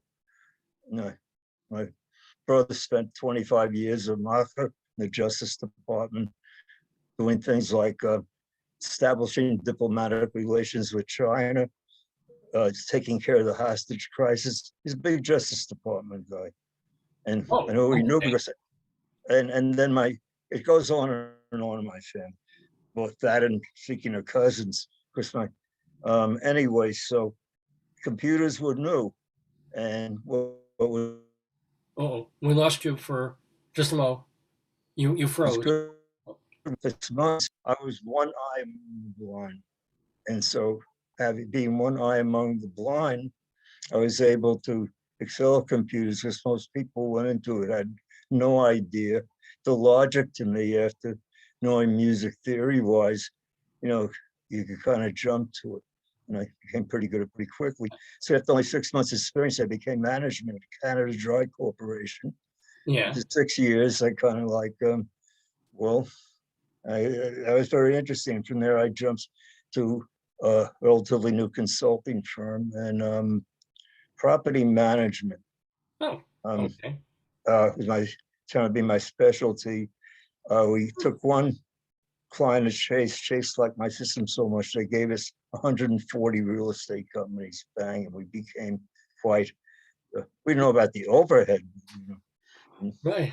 Well, and by the way, I think we were first met or put together. You put together one of my first computers years and years ago. I think you came by and you put one component with this and a big old hard drive and Well, whatever they had at the time. yeah. That was funny because now I remember about property management. Broadway's on 1600 Stewart Avenue, and so maybe that's where it all tied in. That's where it all So, took. so I was doing their Right. thing, and originally I knew Bruce Rodlitz a little, and then Right. the And then rest of Scott, the his family. brother, and who was at my best friend at the time, and we've reconnected. So that's kind of wow. That's how it sort of. And they hooked me up because I needed a computer, and they said they recommended you as being an IT person. You gave me a very good machine. Thank you. What's funny is the word IT just came into being lately. I first saw it, and it's like an it consultant? Does that mean, I think of it from, that the Addams Family or something, one of those Or shows. yeah, either that or you're Clara Bow. You have to Yeah, be yeah, silent. Debbie. Let me ask. Yeah, yeah. Hey, it occurs to me, maybe you're a person to ask. Somewhere in your interstices of your interstices, do you have a floppy reader machine for either the real floppy floppies or like the 5 1/4 inch or the 3 3/4 inch floppy? Uh, are you in a situation where you needed to get some information off of it? Well, I would love. There are discs I have with reviews and things that I've written that I would kind of like to And have. they're on, and they're currently on floppy disks. Yeah, So we'll find one. I thought it I'm was sure we can possible. find I one. to go to NASA to get. You can take Super 8 films very easily, or Betamax. We'll take it and transfer it to any number of, hard drives now, or little even thumb drives which hold more than a whole room full of disk drives from the old days. The But speed of I evolution. I thought it was, I called a couple, like 2 or 3 years ago, and I found these things. I'm like, it'd be really cool to get these things back. I wrote these things 30, 35 years ago. I thought I was saving them for posterity, and now there's no machine that can read them. Oh, I'm sure we can get a driver that'll plug into a laptop or a PC, and we'll be able to copy it. No problem. That would be amazing. I mean, we're not going to do this on, we're on a program right now. It's called Dave's Gone By. I'm Dave Lefkowitz. Yeah, I noticed. I'm trying to see how goofy I look. Let me see. You look Okay. Here's, and I also I can't help that. I have to request your permission. I'm going to do this. I want to share screen for a moment, if you will allow me, to explain the reason that you were not on the program 2 months ago, when we first had you booked. And you're like, Wash my teeth. I'm going to We'll see all these. Look at those choppers. Yeah. But you wanted to prove to me the reason that you weren't just begging off the show, that you weren't canceling for some minor reason. You sent me a photo of yourself, like a day or two after the procedure. It was frightening. For practical purpose, you're subjected to incredible abuse. They banging around, even get it's worse than a bad car accident, because you do get a concussion from it, because it really. Well, do you mind if I share the photo? Because I can share. No, I think it's great. I like it. It's hysterical. Folks, if you're just having your breakfast, look at this attractive middle-aged gentleman, Richard Goldklang, on your screen. I'm going to share the screen and kind of, let's see. I can get. Let's see. I'll share the desktop. Just give me a moment. Will it do it? Okay, I'm now screen sharing. You're seeing this. I need to show you. This is what the picture that he sent me to explain why he could not appear on Dave's Gone By that week, because he was having dental surgery. There he is. Can you see that? Oh my Lord. You got a lucky punch in, that's all. I could have been a contender. Yeah. You're punched by Mike Tyson in one eye and Muhammad Ali in the other. Yes. Look at that. I mean, you also didn't comb. If you comb your hair even, maybe. But the whole aesthetic of this is magnificent. Yesterday I looked at the face of my dead father yesterday morning, and he looked better than he looked much better than this. Oh my goodness, ladies and gentlemen. Wow. How long did it take you to go from looking like that into basic, a little bruised normalcy? A couple of weeks. It wasn't quick. It was gradual. Yeah. It wasn't sudden. It was very slow. Now I'm going to allow in my cousin to the room, because I've asked some family if they can to call in on this weird episode. So if Dave's Gone By, considering what's been going on, I'm going to leave this up while I let him in and see if he sees it. Cousin Adam? Oh, you're in a car? Where are you at? Or I mean, he's. Where are you? Oh, you need to unmute yourself. Please unmute. Do I have to unmute? Yeah. There we go. Please unmute. Oh, come on and come back. We're talking, by the way, this is the 797th episode of Dave's Gone By with me, Dave Lefkowitz, and with Richard Goldklang. We'll be playing the Today Yesterday quiz with him and my Hello. Adam, hello? Hello. Adam, first of all, can you see this magnificent work of art we have posted here? I see it. I just wasn't sure if it was you after a bender. That was our guest having post-dental surgery. This is wow. You want? I love that picture more. I'm no offense, Richie. It's just I find it so fun. We're talking, by the way, Adam, with Richard Goldklang, a longtime friend and acquaintance. Was in a rock band called the Third Bardo back in the 1960s. He's been an IT guy for many years, and you have now been an IT guy for many years as well. Yeah, indeed. And Adam was at my dad's funeral yesterday, and Adam's a cool friend of the family. He's been on the show. I'm going to stop sharing my screen so we can see you guys, and because people are trying to have lunch. All right, I'm going to stop sharing. There we go. There we go. So welcome, Adam. Why are you in a car? Because it's the one place where I could find quiet. Fair enough. So, do I need my mask on? Do I have to look like a train robber to be on this, or am I good? Actually, you're much more handsome with a mask on, so I would keep it. No, I'm kidding. It bothers me because you're 50 years old and your hair looks incredible. I don't know how I was bald by the time I was 50, and yet look at you. You're like Hair Club for Men after. It's amazing. Shh, not supposed to tell. So we're going. Let me talk a little bit more. Don't go away, Adam. But I want to talk a little bit more to our guest in the neighborhood, Richard Goldklang, who is kind of finishing up the how he got from being a rock guitarist to essentially doing IT, and then you were doing the real estate. What was it? The property management for a bunch of years. And what have you been doing like the past 10 years? I guess you're retired-ish, or what's been going on? Richie, can you hear? Oh, I'm sorry. I didn't realize you were talking to me. I was just sitting here enjoying the show. Okay. The property management. I designed a lot of systems, but the property management turned out that it was a quote-unquote hit record when Chase Manhattan Bank backed us and gave them all their clients, including Fred Trump. Do you have any Trump stories? I don't want to waste your time. Just simply, as usual, he didn't pay. And they said, "How come we didn't get rent bills this month?" I said, "You didn't pay us for 2 months." That'd be awful. We had a lot of business, but the overhead was tremendous. In those days, you couldn't have a little laptop to do it from. You can now. You had to have a multi-million-dollar computer with a raised floor, and evolution brought us to smaller and smaller computers. It was very expensive. Cash flow became a thing. 100 employees. I had to give up getting paid some weeks just to make it through.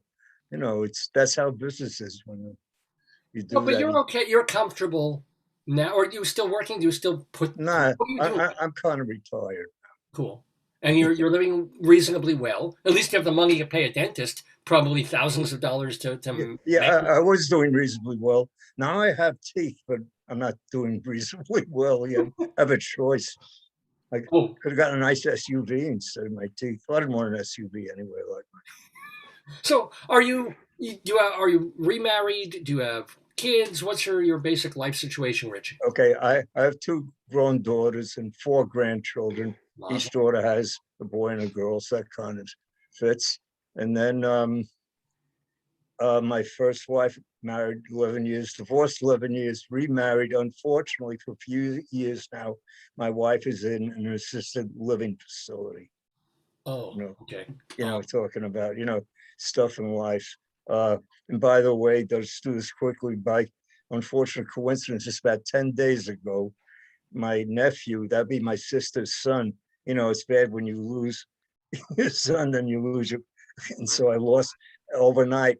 No one knows why yet. I lost a nephew. It's, I feel terrible for my sister.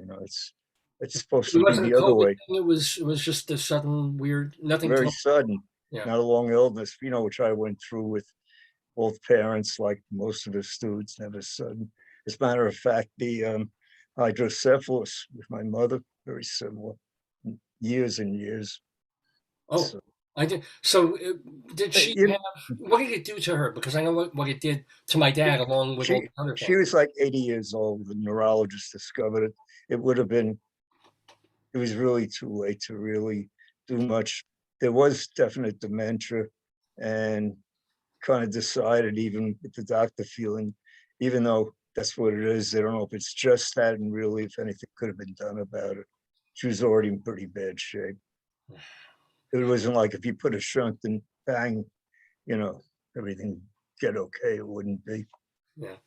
Well, on that happy. Yeah. Can I Sorry ask about you that. one more question about you? Oh, here he is. Okay, well, we have our other guest coming in. I've got one more question though for Richie Goldklang before, or as we bring in our third guest to play the Today Yesterday quiz. Hello, David Sheward, by the way. Oh, and remember, you have to unmute yourself because I reset the thing as everybody comes in mute. So please unmute. And hello, David Sheward. I didn't know I was muted. Yeah, it's a new thing. This way people come in quietly and they don't Oh. distract from my genius when I hear them logging on. So we don't come and say, "Hi, how are you?" You could distract from your genius. Joyce is saying nobody can distract from my genius. She's being nice to me because I'm a half orphan now. You know. Oh. God.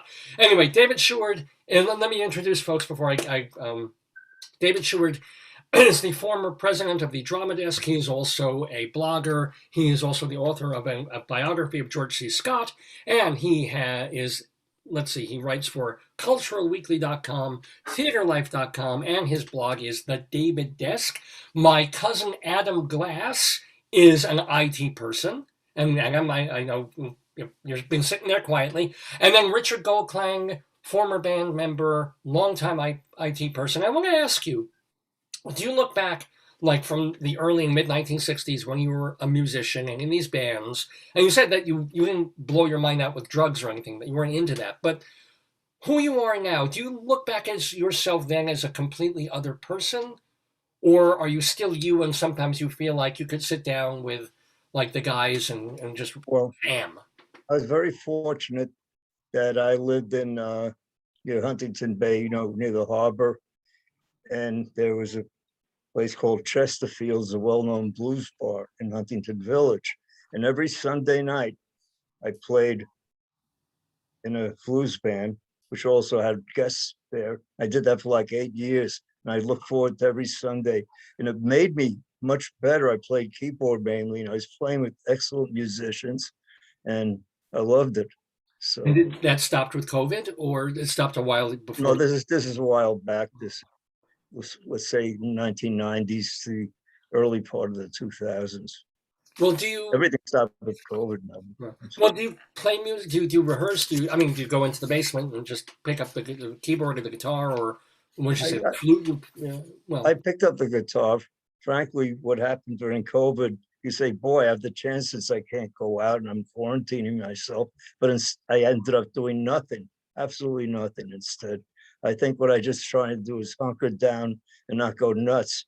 And it felt like the less I did, the more comfortable I got. I mean, that's not good. I could have done something, but I just wanted to get through it. And so just only a week now I've been out, finally got my shots, and then felt it's okay to go out. And it's very rough.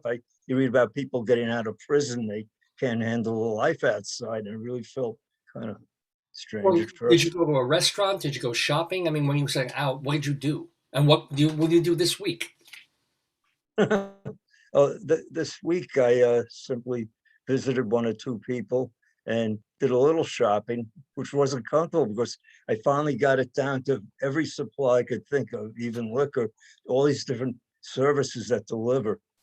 Everything was being delivered. I didn't have to move.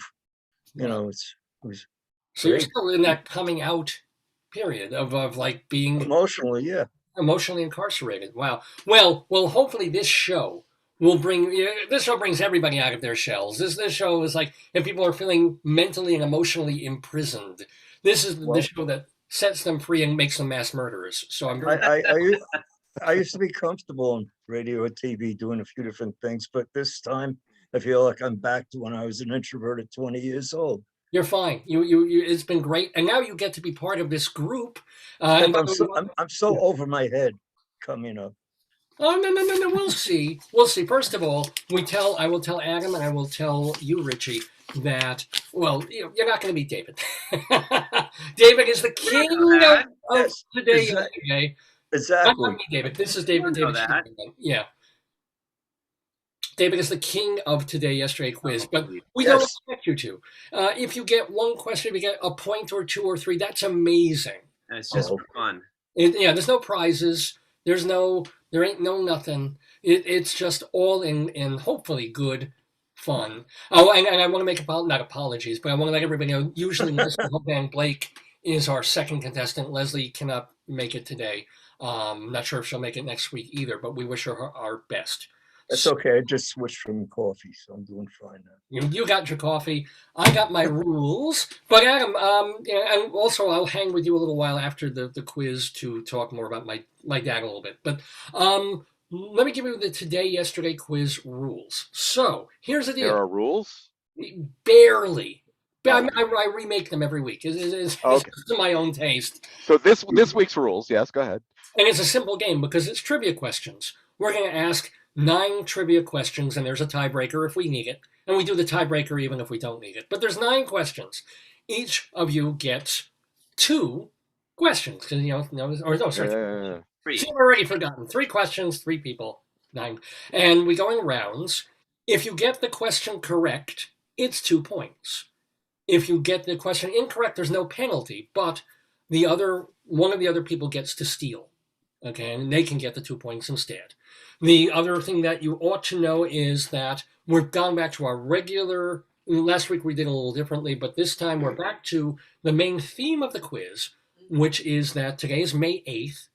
Every one of these history questions has to do with something that happened on May 8th in world history. Could have been 500 years ago, 100 years ago, 10 years ago. Right. Last week it was just about the month of May, anything that happened, or the word May. I thought that worked out pretty well, actually. Yeah, I enjoyed this. I just thought there was one thing that was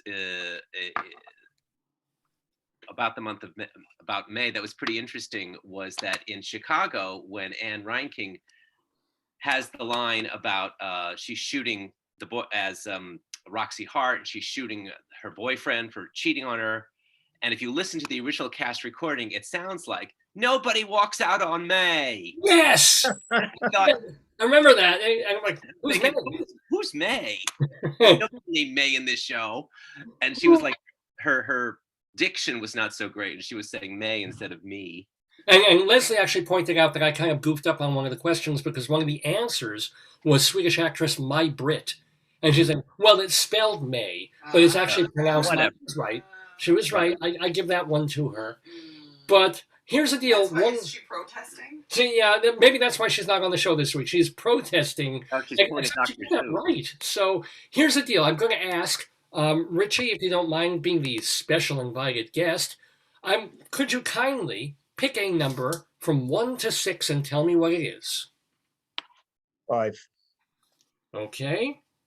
R is 5. And then, Adam, since you're my other special guest, can you pick another number between 1 and 6 that is not 5? 3 is nice. 3 is nice. 3 is nice. And then, David Sheward, since you are our regular, your number? 2. 2. David.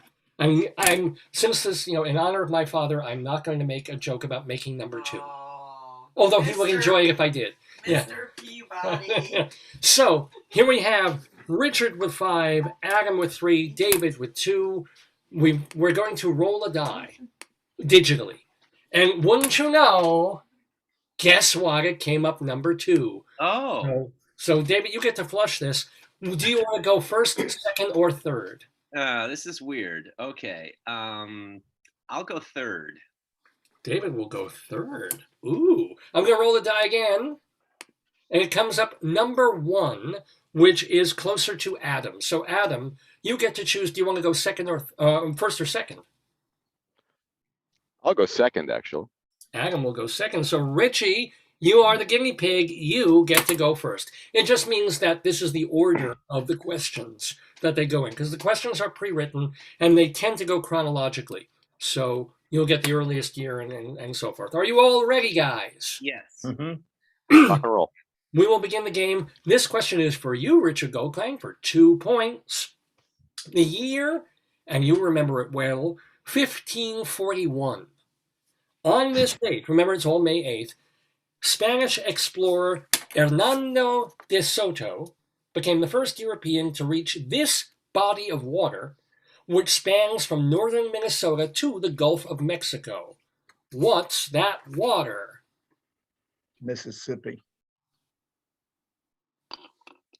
Can you clarify? Can you expand on that answer? Minnesota to the Gulf of Mexico. It's spanned on the Mississippi River. And Is that your final answer? yes, it is.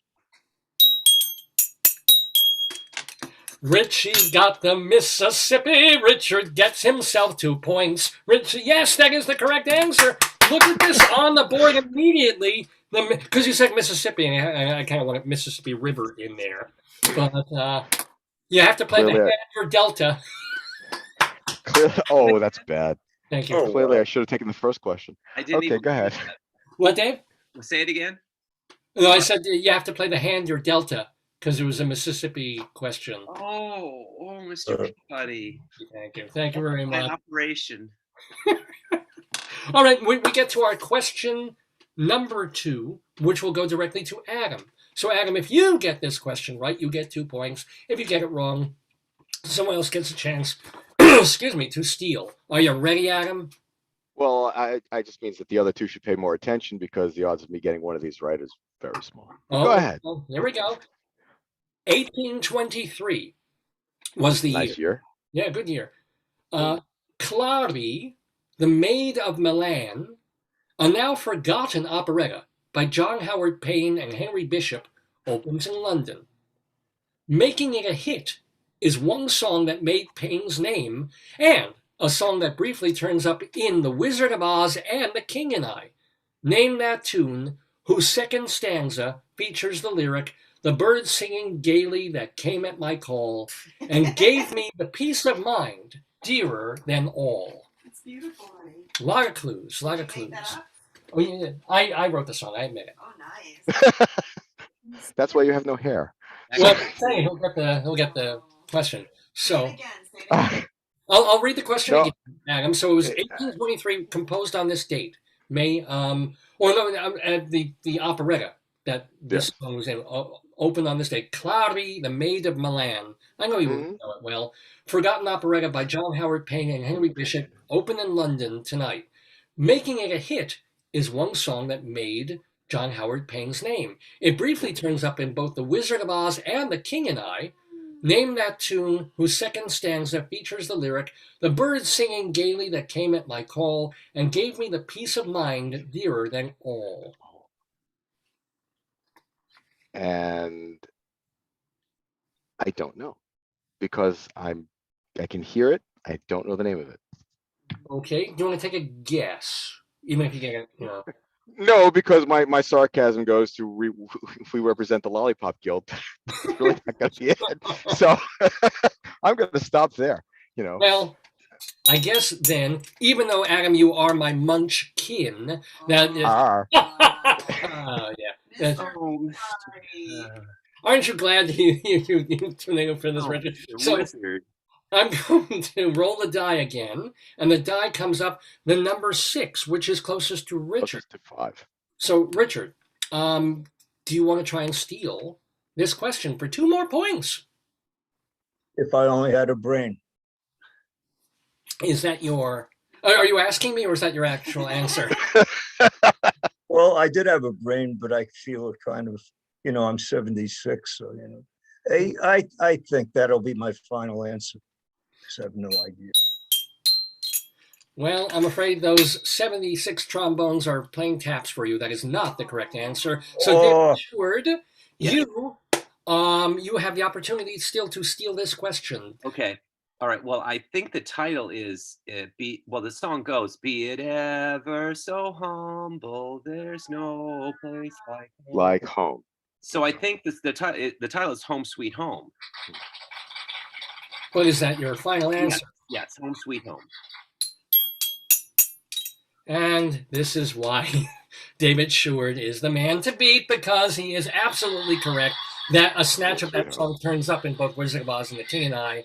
And of course, it's Home Sweet Home. That you're right. I remember it in The King and I, but I don't remember it in The Wizard of Oz.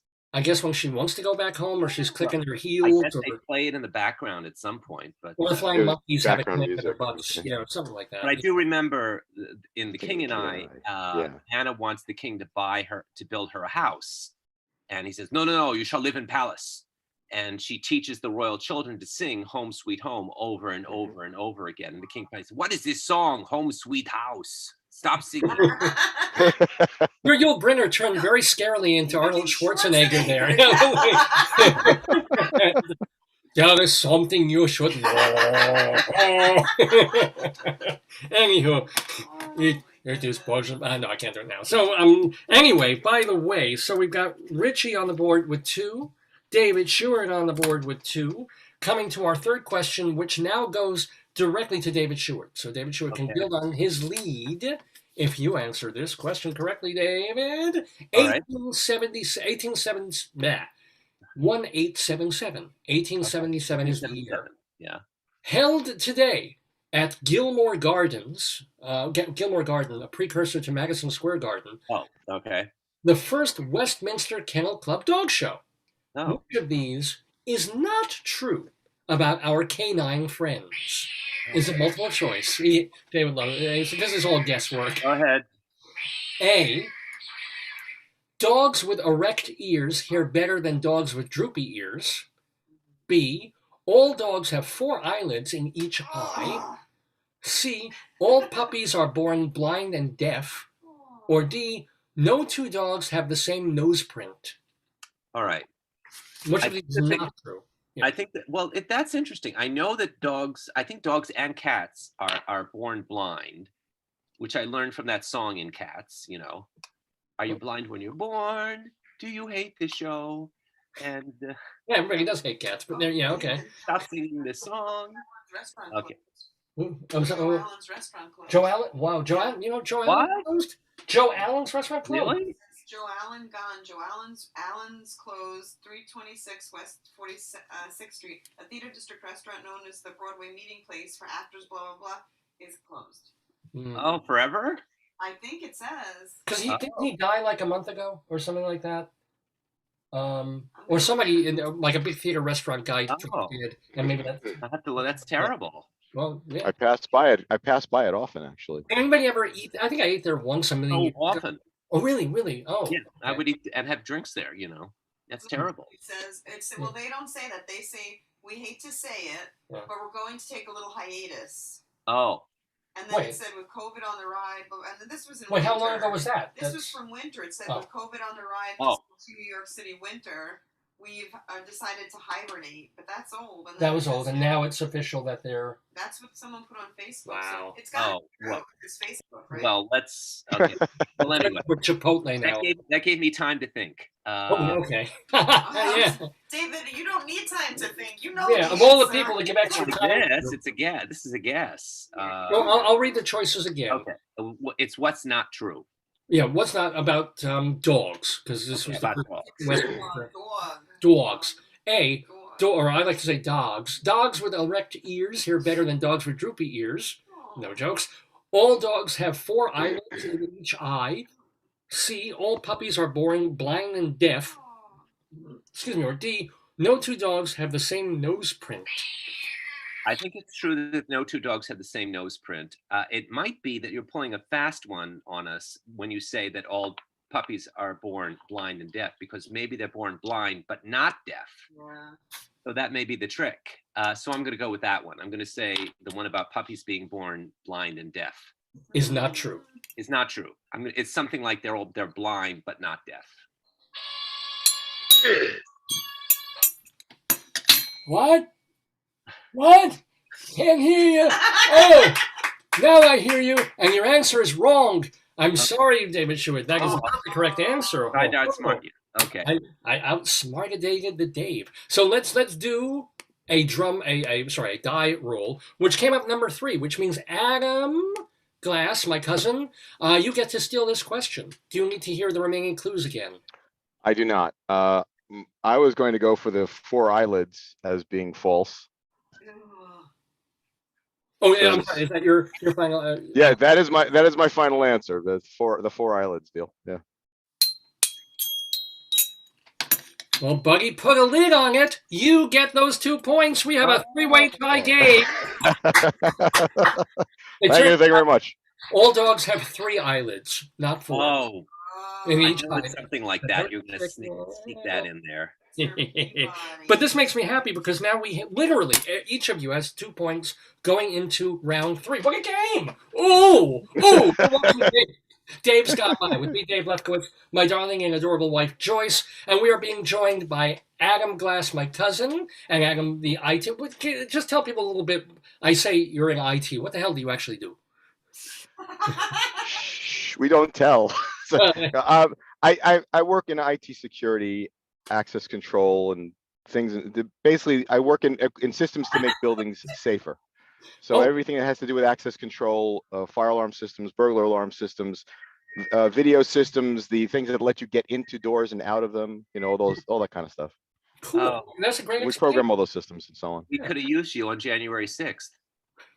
Yes. And you didn't.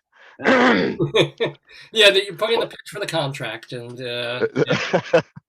so we're also talking with David Sheward, who is a writer and blogger. His blog is The David Desk, and he writes theater reviews and cultural stuff for theaterlife.com and culturalweekly.com. And we are talking also with Richard Goldklang, still a musician, but retired IT person himself. And we're playing the Today, Yesterday theater quiz. All these events that we're writing about, or that we're quizzing about, happen on May 8th in history. So I'm sorry? It's not a theater quiz because all the questions aren't theater related. No, did I say theater? I'm sorry. You did. You said theater quiz. Oh, no. I'm sorry. It's a history quiz of things that happened on May 8th. No. It could be anything. As a matter of fact, here we go. Richard, you get this next question directly, and it is another multiple choice. The year was 1886. Sold today at Jacob's Pharmacy in downtown Atlanta, the first glass of Coca-Cola, which had both cocaine and caffeine. Which of these is true about Coke? Of these multiple choice. A, the company chose a red logo only because it helped them save money on taxes. B, in 2006, 3 Coke employees tried to open the vault with a secret formula, but they were arrested before they even made it to the room. And Mr. Krabs got them. C, New Coke was brought back briefly in 2008 owing to the popularity of Mad Men. Or D, St. John's the Baptist Church in Mexico once banned Coca-Cola for 5 years because young people would drink it before services just so they could come in and burp to distract everybody. One of these is true. Oh, okay. I don't know if you can hear the burping in the background. That her, or is it a sound effect? Man. Did you drink a lot of Coke just before the broadcast? No, I tried recording my dad's death rattle. I missed it, but I got some. Oh my God. I don't know. Gallows humor. Yes, absolutely. I'll read the choices again, Richie. This is your question. Did you say Madam Zucker? What? No, I said gallows humor. Gallows humor. Oh. So here's the deal. Which of these is true about Coca-Cola? Which, by the way, the first glass today was given out at a drugstore in 1886. Is it A, the company chose a red logo only because it helped save them money on taxes? B, in 2006, 3 Coke employees tried to open the vault with the secret formula, but they were arrested before they even made it into the room.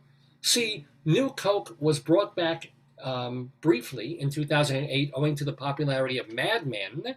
Or D, St. John's the Baptist Church in Mexico once banned Coca-Cola for 5 years because young people would drink it before services just so they could come in and burp to distract everyone. D. What did you say? I didn't hear. C, New C. Coke. And is that your final answer? Yes.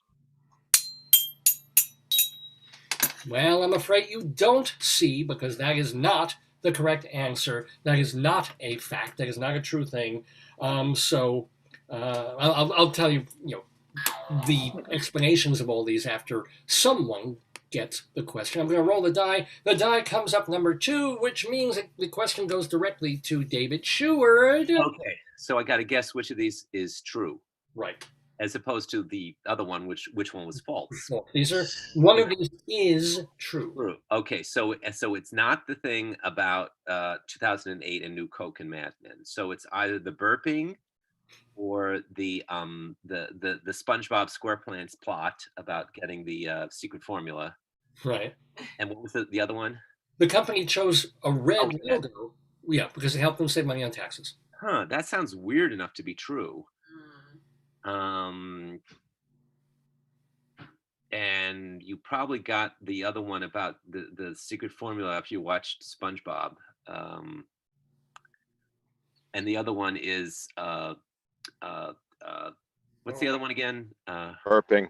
Burping. Yeah, Burping. St. John's yes. Baptist Church, yeah. I'm kind of torn between the burping and the taxes. The Aren't tax. you all? I am too. I am too. That's what I say every April 14th. I'm torn between the burping and the taxes. It could be is it the burping or the taxes? They're both weird. I mean, the taxes one is so boring and uninteresting. That could be true. Burping or taxes, or it could be the other one. All right, I'll say the taxes. Is that? I'll say that it's the taxes one is true. Final answer. Final answer. Well, call the IR. Yes, David Sheward gets it right. That is Oh, my God. That was actually true, because what was happening back in the day is that alcoholic beverages were taxed at a higher rate than non-alcoholic beverages. So they wanted to distinguish when the tax people came around, the excise men, I guess.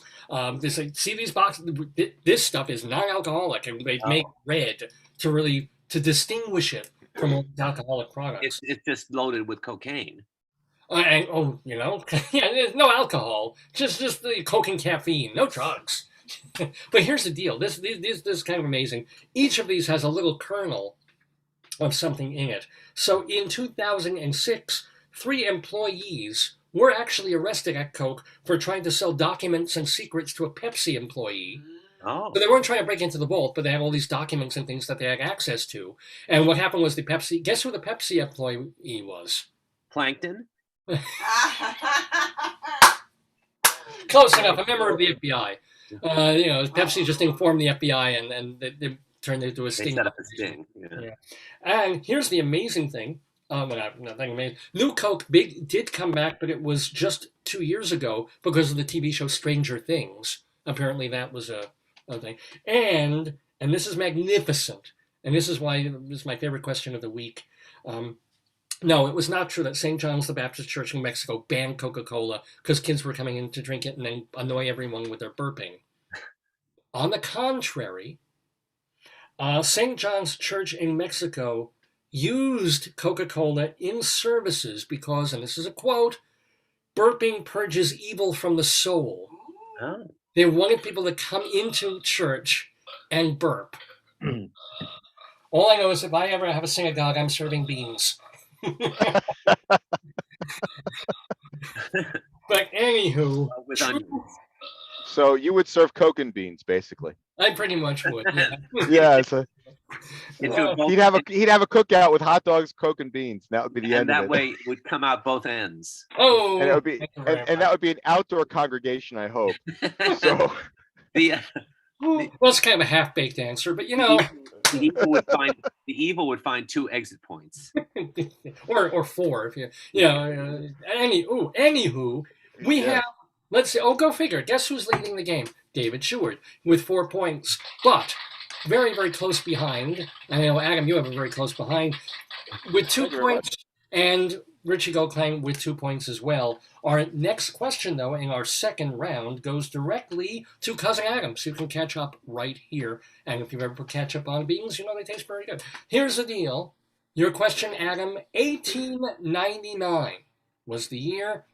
James Rutherford publishes a scientific paper today telling the world that there are two kinds of what? Back. Two kinds of. So many choices, most of them wrong. Actually, all of them wrong except one. If you think Yeah, well, yeah. Rutherford Hayes, two kinds, except the two kinds. not Rutherford B. Hayes, James No, Rutherford. no, I just wrote James Rutherford, excuse me. Two kinds, 1899. I haven't a clue. And I'm gonna feel deeply embarrassed that I can't think of what this is. Pick something outrageous. Just pick an outrageous answer. Well, if I were to use the current thing going on today, I'd say two sexes, but I doubt they bothered putting that one in a paper. I'm going to need an answer. I got nothing. I got nothing. I'm sorry. I can't even think of something that could be close to even being logical. All right, well, logically, that means you don't get the answer correct, and That's I right. have to roll the die to give another chance. I need to know what this is. This comes out number 5. So Richard Goldklang. I'll read the question again. 1899 was the year. On this date, May 8th, James Rutherford published a scientific paper telling the world that there are two kinds of what? Radiation? Is that your final answer? Yes. That'd be interesting. Well, get yourself a slice of famous Ray's pizza because, yes, he figured out that there were Wow. alpha and beta alpha and beta rays. A few years later, he found gamma rays too. And then in 1947, he found Martha Ray, which is really, really exciting. Wow. She couldn't get a guest spot on the Carol Burnett show after that. Exactly, because it was glowing from. So let me ask you, did you just know that off the top of the name Rutherford, or how did you remember that? The year, and the name is scientist, and I just kind of took a guess. Well done. Very good. You are now in a tie with David Sheward for first place, with Adam only 2 points behind. But now let's see our sixth question. David gets to build to try and get the lead again. Ready, David Sheward? I'm ready. Here we go. The year 1937. Born today in Glen Cove, Long Island, and later educated at Cornell, is this novelist whose last 3 books were 2006's Against the Day, 2009's Inherent Vice, and 2013's Bleeding Edge. Name him. Sorry, go ahead. No, I can read again if you got frozen. Born today in Glen Cove, Long Island, later educated at Cornell, is this novelist whose last 3 books were 2006's Against the Day, 2009's Inherent Vice, and 2013's Bleeding Edge. I believe it's Thomas Pynchon. Is that your final answer, though? Yes. Well, pinch on yourself. You're not dreaming. That is absolutely the correct answer. Have you read any of those books? No, and I tried to read Gravity's Rainbow, and that was impossible. Yeah, I couldn't get through that. I did read V, and I was like, okay.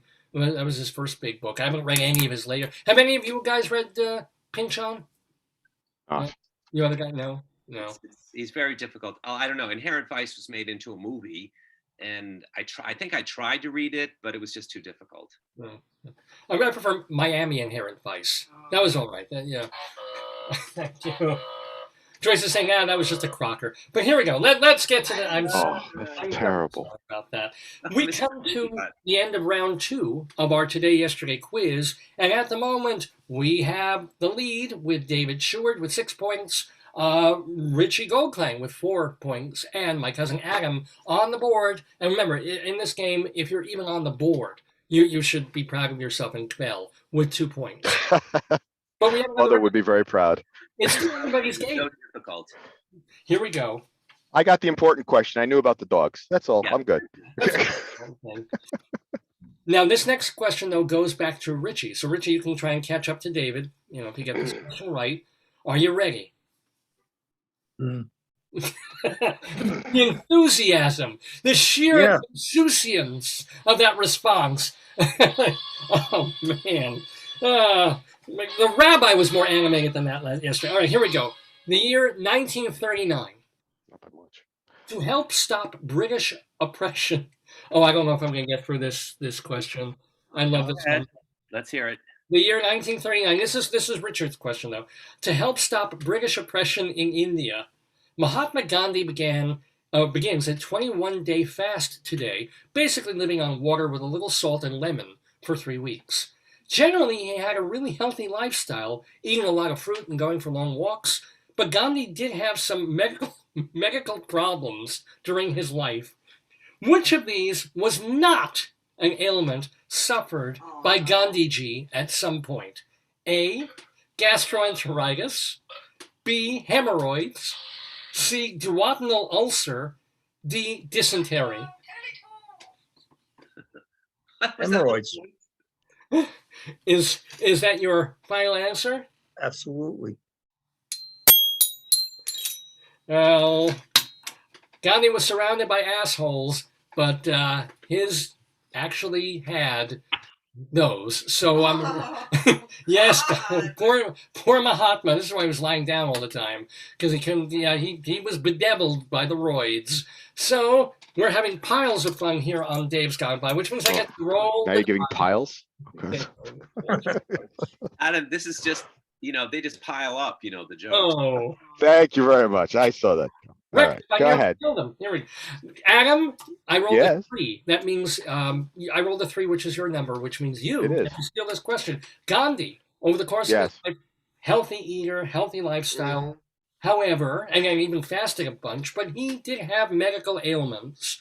Mhm. All of these except one. So which did he not have? A, gastroenteritis, C, duodenal ulcer, or D, dysentery?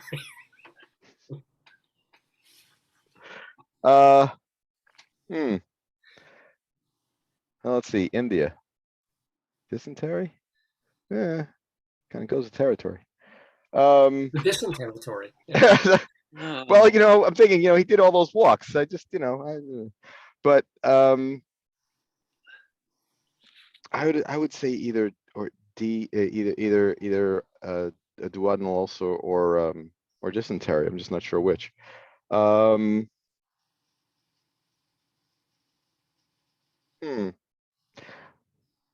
Let's say dysentery.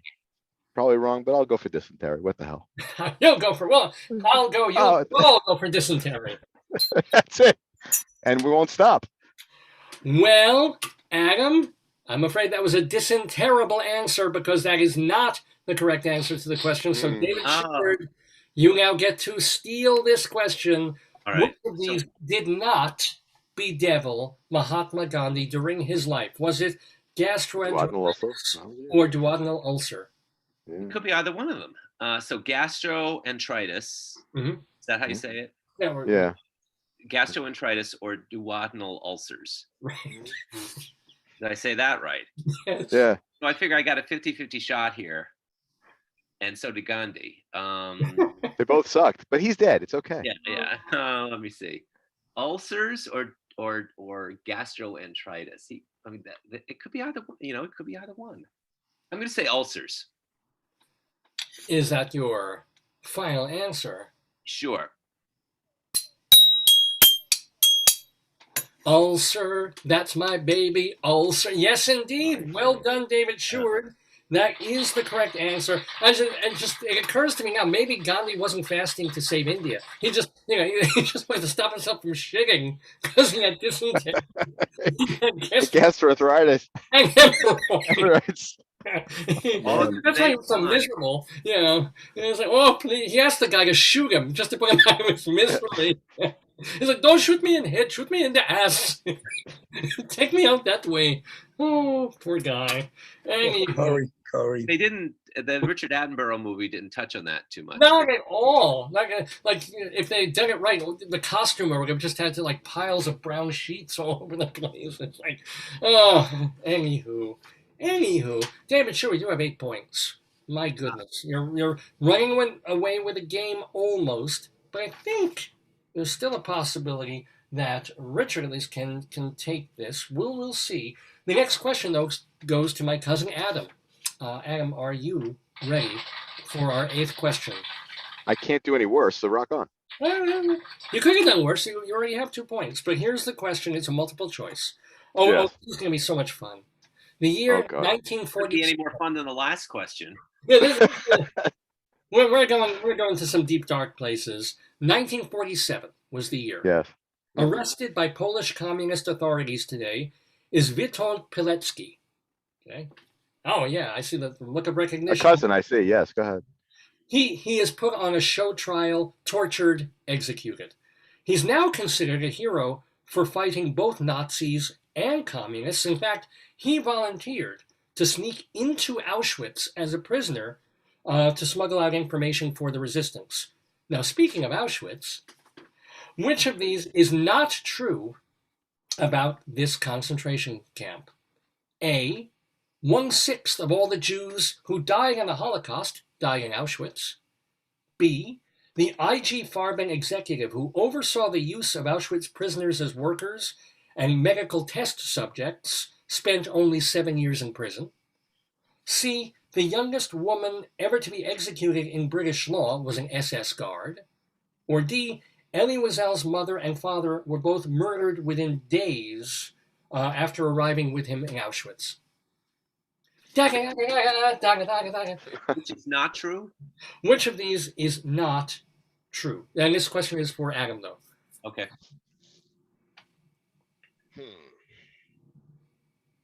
1/6. Elie Wiesel's parents. And please, no giggling. SS. Yeah. SS. I'll read, you know what? I'll read the main question again. We talked about Auschwitz. Which of these is not true about Auschwitz? A, Right.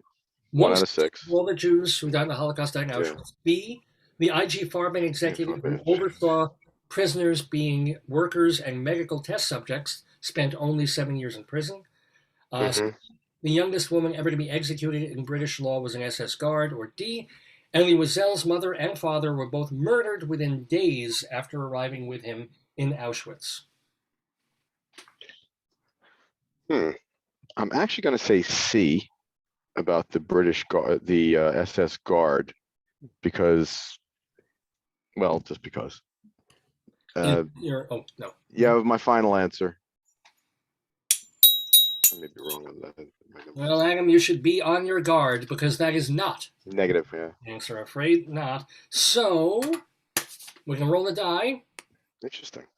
Good to know. And the guy, notice how the atmosphere is just kind of like Auschwitz question.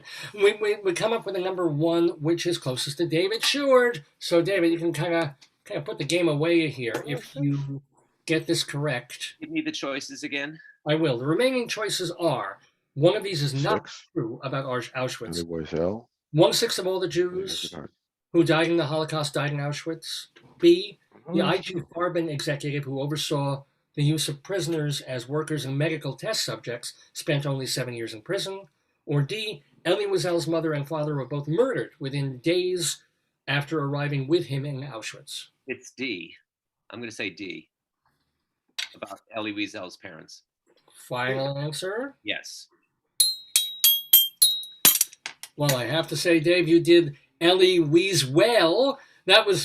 Hey, I could have come up with a much worse joke. But yeah, no, man, you're getting these questions right as a gas. What made you choose the correct answer? D? What did you just say? Nothing. I didn't say anything. Oh, okay. I knew that was the correct answer because as a high school English teacher, Night by Elie Wiesel is a very popular text for the class that I'm teaching. Right. And so I have read it dozens of times and taught it. And I know that Elie Wiesel's mother was murdered right away along with his sisters, but his father stayed alive much longer. Yeah, and the book is about his being beaten to death Right. later on when, yeah. And it's because they the whole thing, they're staying alive for each other. He would give up if his father hadn't been there, but he said, my father would if I died, my father would die, so I'm going to stay alive for him. Yeah. And I don't know how they adapted that into a musical comedy, but they did. No, just kidding. It was just a little FYI stuff. And actually, they Wiesel and his dad, they died at Buchenwald. Well, you knew that. They weren't even in Auschwitz when they. Yeah, they're transported to another camp. Yeah. Mhm. Well, not transported. They had to run all night. There was no more transport, so the prisoners had to walk the 30 miles to the camp. I'm sorry, they should have called an Uber. That's just lazy. And Wiesel his foot was infected, and it was all filled up with pus. Oh yeah. So he had to run on a infected pussy foot. Yeah. I can make a pussy joke, but I'm not going to. But I do want to let you know, by the way, a little more information. After prison, the IG Farben guy, not only did he do only 7 years in prison, but he was elected chairman of the board of Bayer, which was still part of Farben at that point. And Irma. That one I figured was true. Yeah. Yeah. That one definitely that rung true. It just made sense that it would. Yeah. And the hyena of Auschwitz, or the beast of it, that was Irma Gress, or Gries. She was 22 years old when she was executed for being the worst, the most horrible SS person, SS woman. Although they say that what happened was that more women got executed or whatever, because people remembered the women more. They were more prominent in their sadism because, the woman is doing it. So it was a mix of all that. But anywho, yeah, we're having some laughs here on Dave's Gone By.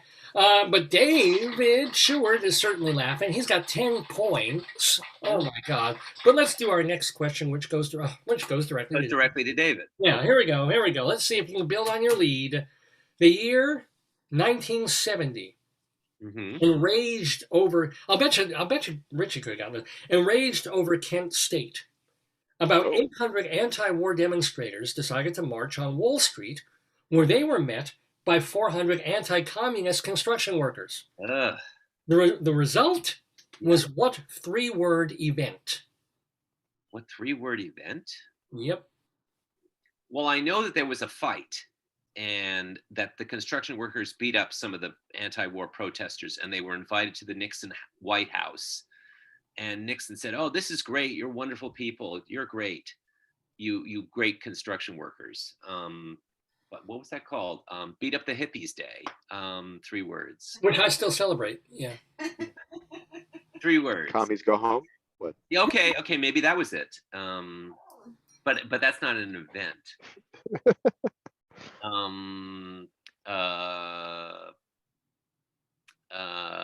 Let me think. A 3-word event. I don't know. Beat up hippies. Is that your final answer? Yeah. Well, I'm afraid the question has beaten you this time, David. Let's roll the die. And let's see what we got here.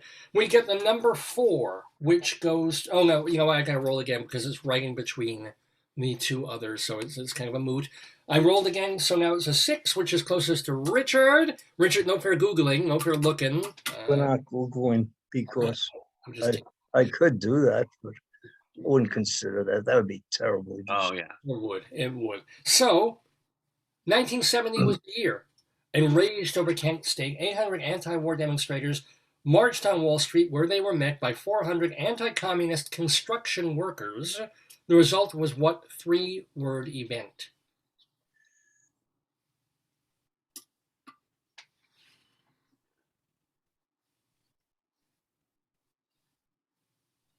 I can't even guess. Hmm. Let me see.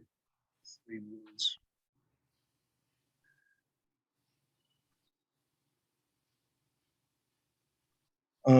No, sorry, I can't put it together.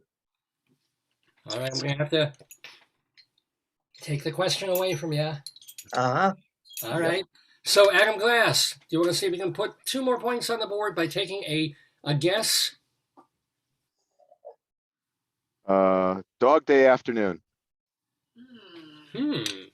Is that your final answer? It is. Well, I watch a dog use the bathroom. Yes. Okay. Oh, Oh, that's what made you think. Oh, I get it. Well, Serendipitous. it certainly wasn't, except that is totally not, of course, the right answer. And did it have four eyelids?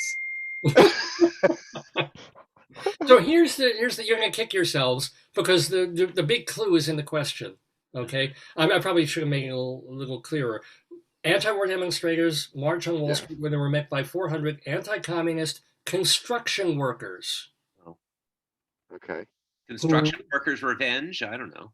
It was called the construction workers, the hard hat something. Riots, the hard hat riots. Oh, okay. Wow. Okay. I should have made that a little clearer. I probably could have added a little something to make it a little. No, that's yeah. All right, I see that. But And anyway, as I said, they were invited to the Nixon White House, and he said, everything you said was true. Yeah. Congratulations on beating up those long-haired people who don't take a bath. Yeah. That's me. Well, no, it was a shorter person. But anywho, David Sheward, you have essentially won the game. We don't even have to do the tiebreaker. We're going to do the tiebreaker anyway, since I spent time making the darn question. So, congratulations, first of all, to David Sheward for winning the game. But here we go. Adam, you don't have a piece of paper and a pen, I assume, handy, do you? And Richie, do you? I do, if you give me a moment. I will give you a moment. I'll remind everybody, it's almost 11:30, and we're doing the Dave's Gone By Facebookio Podcastio Programmio of the stream. We're calling this one ABBA. It's our 797th episode of the program. So, yeah, I've been spending most of it just talking about my dad, but we're also having friends in the neighborhood, including Richard Goldklang and my cousin Adam Glass. And I had my copy of the book right here. I did not look at it. I see that, yeah. But I had my copy of the book here because, I'm teaching it. Right, yeah. But it's not even opened. Yeah. Is that still in the shrink wrap? No, it's just... Oh, it's just a really good-looking copy. Yeah, very nice. Because if you give it to schools, you got to have it like a hardback like this. A paperback is going to disintegrate after a couple of uses. Did he write? I know he followed it up with day. Did he end up doing like afternoon? I don't know. Brunch. I don't think so. It's like near midnight. It just kept churning them out. Anywho, are you all ready? What will happen with this final question? We do it a little bit. Tea. Yeah. Afternoon tea, Majdanek, right? So here's the deal. We've got one last question, just for fun. Well, they're all really just for fun. But instead of my asking one of you individually, you're all three going to answer, but not by saying it out loud, by writing it down and then holding the piece of paper up to the camera when I count down from 3. This way, nobody gets it first, as it were. We all see who gets the question. Are you ready? Yes. Oh, absolutely. The year is 1920. Born today in the Bronx, this graphic artist began his career designing movie posters and later won an Oscar for his short film, Why Man Creates. But he's best known for his title sequences for films by Otto Preminger and Alfred Hitchcock. Name him. Okay. Okay. I see some thinking on Adam's part, maybe a blank look on Richie's part, and David going, I got this. I'll read it again. Born today, May 8th, 1920, in the Bronx, this graphic artist began his career designing movie posters and later won an Oscar for his short film, Why Man Creates. But he's best known for his title sequences for films by Otto Preminger and Alfred Hitchcock. Name him. I'll give you another moment, and then I'll ask you to write something down. Game is not easy. If I were asked, I'd probably get like 4 points out of all of this if someone were just putting me on a thing. So, all right. Put something down, Adam. And Richie, are you almost ready? Are you ready? Cool. All righty. This is not the right person, but I'm putting down a name, so I have a name. So you have a name. That's cool. So I have a name, but and the problem is I know who it is and I can't think of the name. That happens too. So here's the deal. And by the way, I'm hosting this program, and it's called Dave's Gone By. So it was put your paper down. I do a 3, 2, 1, Adam. You have to wait. You have to wait for the big reveal. So, Borington, Wrong. graphic artist, started designing movie posters, won an Oscar for Why Man Creates, but then really made his name doing title sequences for Otto Preminger and Alfred Hitchcock. Name him 3, 2, 1. Hold it up to that camera, and I see. Good guess from Adam, and pull back. Oh my gosh, I don't know who that is, Richie. David Sheward, you get the points. Mad Magazine, Will Elder. Who is Will Elder? Mad Magazine artist. No, David Sheward got it right. It is actually Soul Bass. So, and Rich, you should have gotten that because you can play the bass. Okay. Don't want too many fishy notes. Oh, yes. Just for the halibut. Yeah. Did he work for Scale? Oh, if you paid him a fin. Oh, my operation, Mr. Peabody. I know my humor's floundering here, but here's the deal. This has been Just chum in the waters. well, now I'm hooked. But Oh, Mr. Krabs. Oh, Mr. Krabs. Send me back to the kitchen so I can make a Krabby Patty. oh, Lordy, let's see. No, I can't think of a salmon joke. I'm sorry. So here's the deal.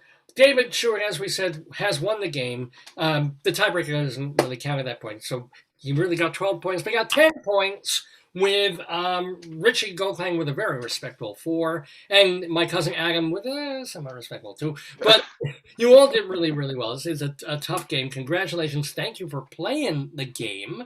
So let me, first of all, I want to talk to you a little bit more, Adam, but I want to say a very kind thank you to, first of all, Richie Goldklang for talking with us on the Dave's Gone By show today and telling us your story and playing the game, really good sport to do that because people are like, oh, I'll be interviewed, but I'm not playing the game. So much carping.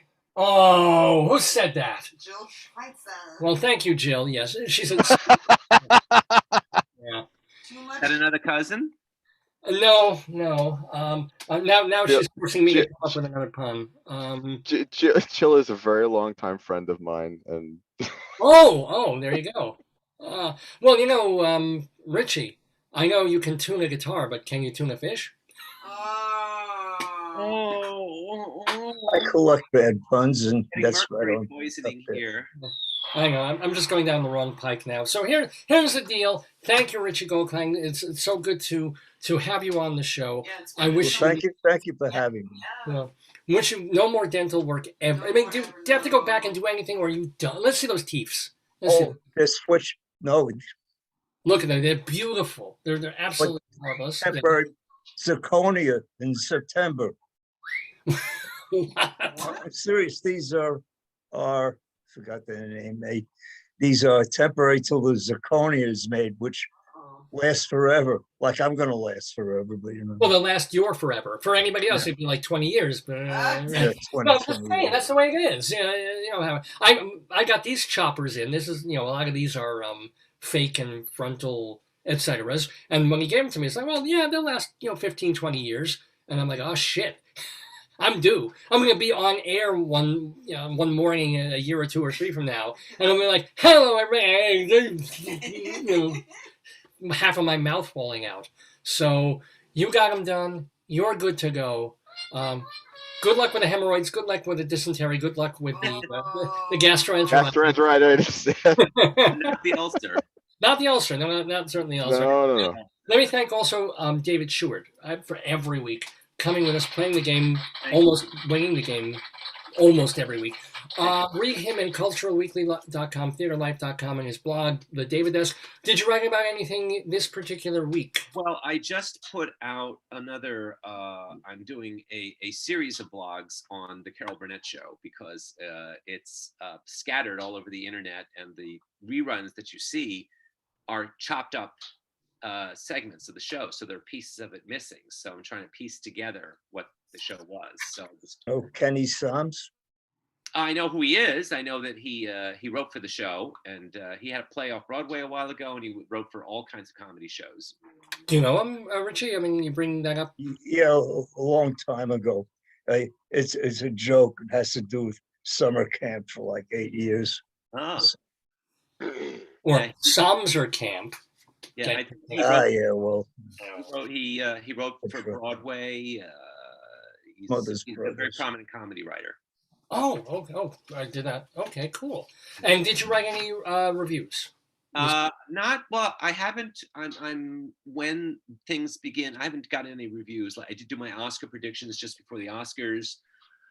There's not too much. There are some Zoom things. I'll have to see if I can review them. But we are expected to get live performances back in September. We'll see what Well, happens. Broadway performances. that is true. Yeah. We know what's ironic is that the very last show I saw before the close down was this musical called Six, which was a rock musical about the six wives of Henry VIII, and it was supposed to open the night that everything closed down. Right. So now that show is supposed to be could be the first new show to start performances again in October. So they'll probably ask us to come back to it since it's been a year and a half. So that will be ironic. That's actually sounds pretty deliberate. That sounds kind of like, let's do this. It's a nice closure sort of a thing. that will be the first new show to come back. Cool. Well, I hope you will come back, David Sheward, next week, and maybe Leslie will be with us to play the Today Yesterday trivia game. Love to see you, and give somebody else a chance to win. Come on. And Richie, thank you so much. I'm going to remove both of you so I can talk a little bit more with my cousin Adam about my dad. So thanks for joining us on Dave's Gone By. Good night. Thank you for having me. You betcha. Bye-bye. Bye-bye. Have a good day. And farewell to you, Dave. Bye. See you next week. Bye. So, hello, cousin Adam. Did you have fun being creamed and humiliated by by our ringer, by the guy who Well, I walked in with very low expectations.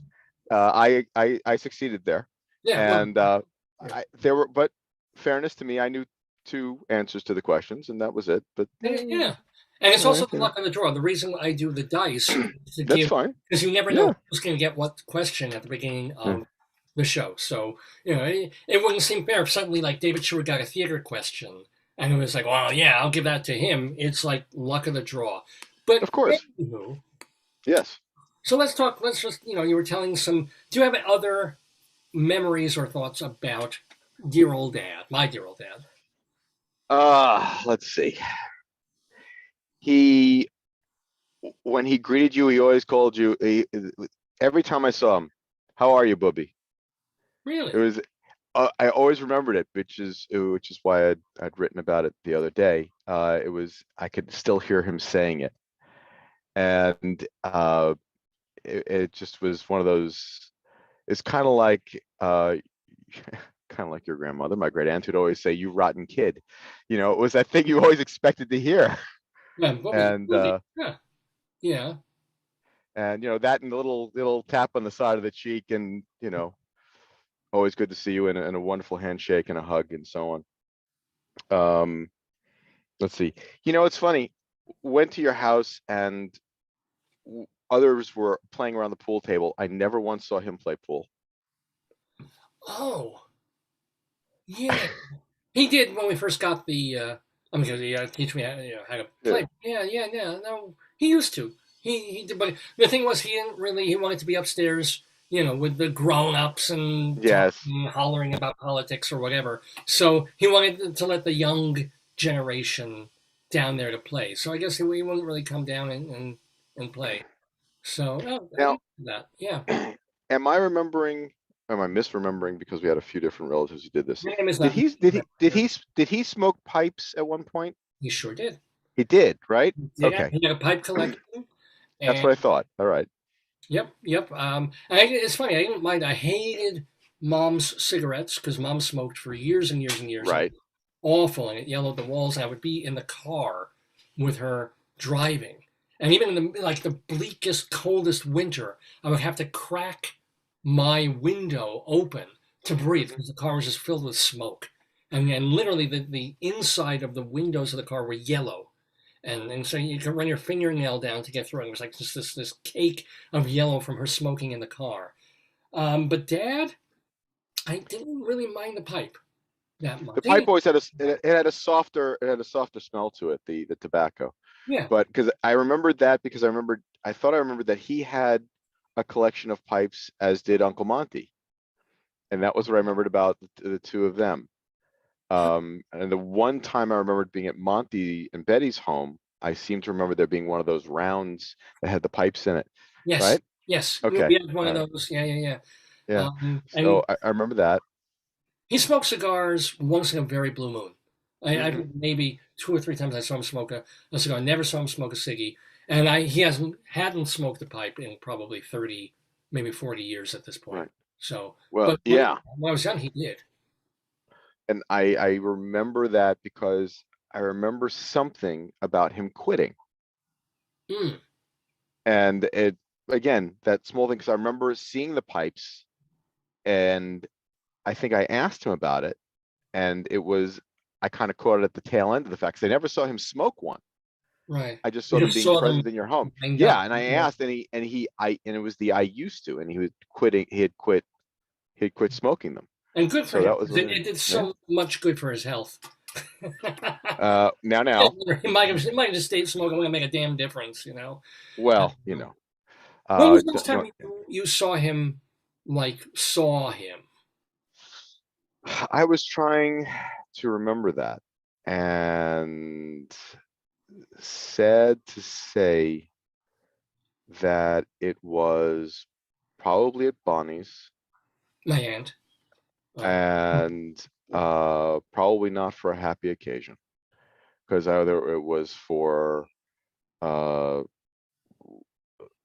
Lester, Bonnie's late husband. Yeah. Or no, it was probably for Lester, or it was for Karen, cousin Karen.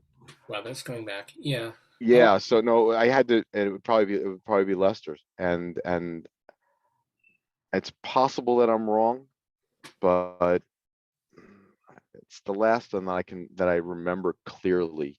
Sure. Yeah. And unfortunately, but. And do you remember? Dad, I assume at that point was no longer walking, or was? Or no, he was. I know he wasn't walking because I remember at the cemetery we were gonna bring him over, and because he couldn't walk, he was in the wheelchair. All right. Yeah. And I think I'm remembering that correctly, and he stayed back.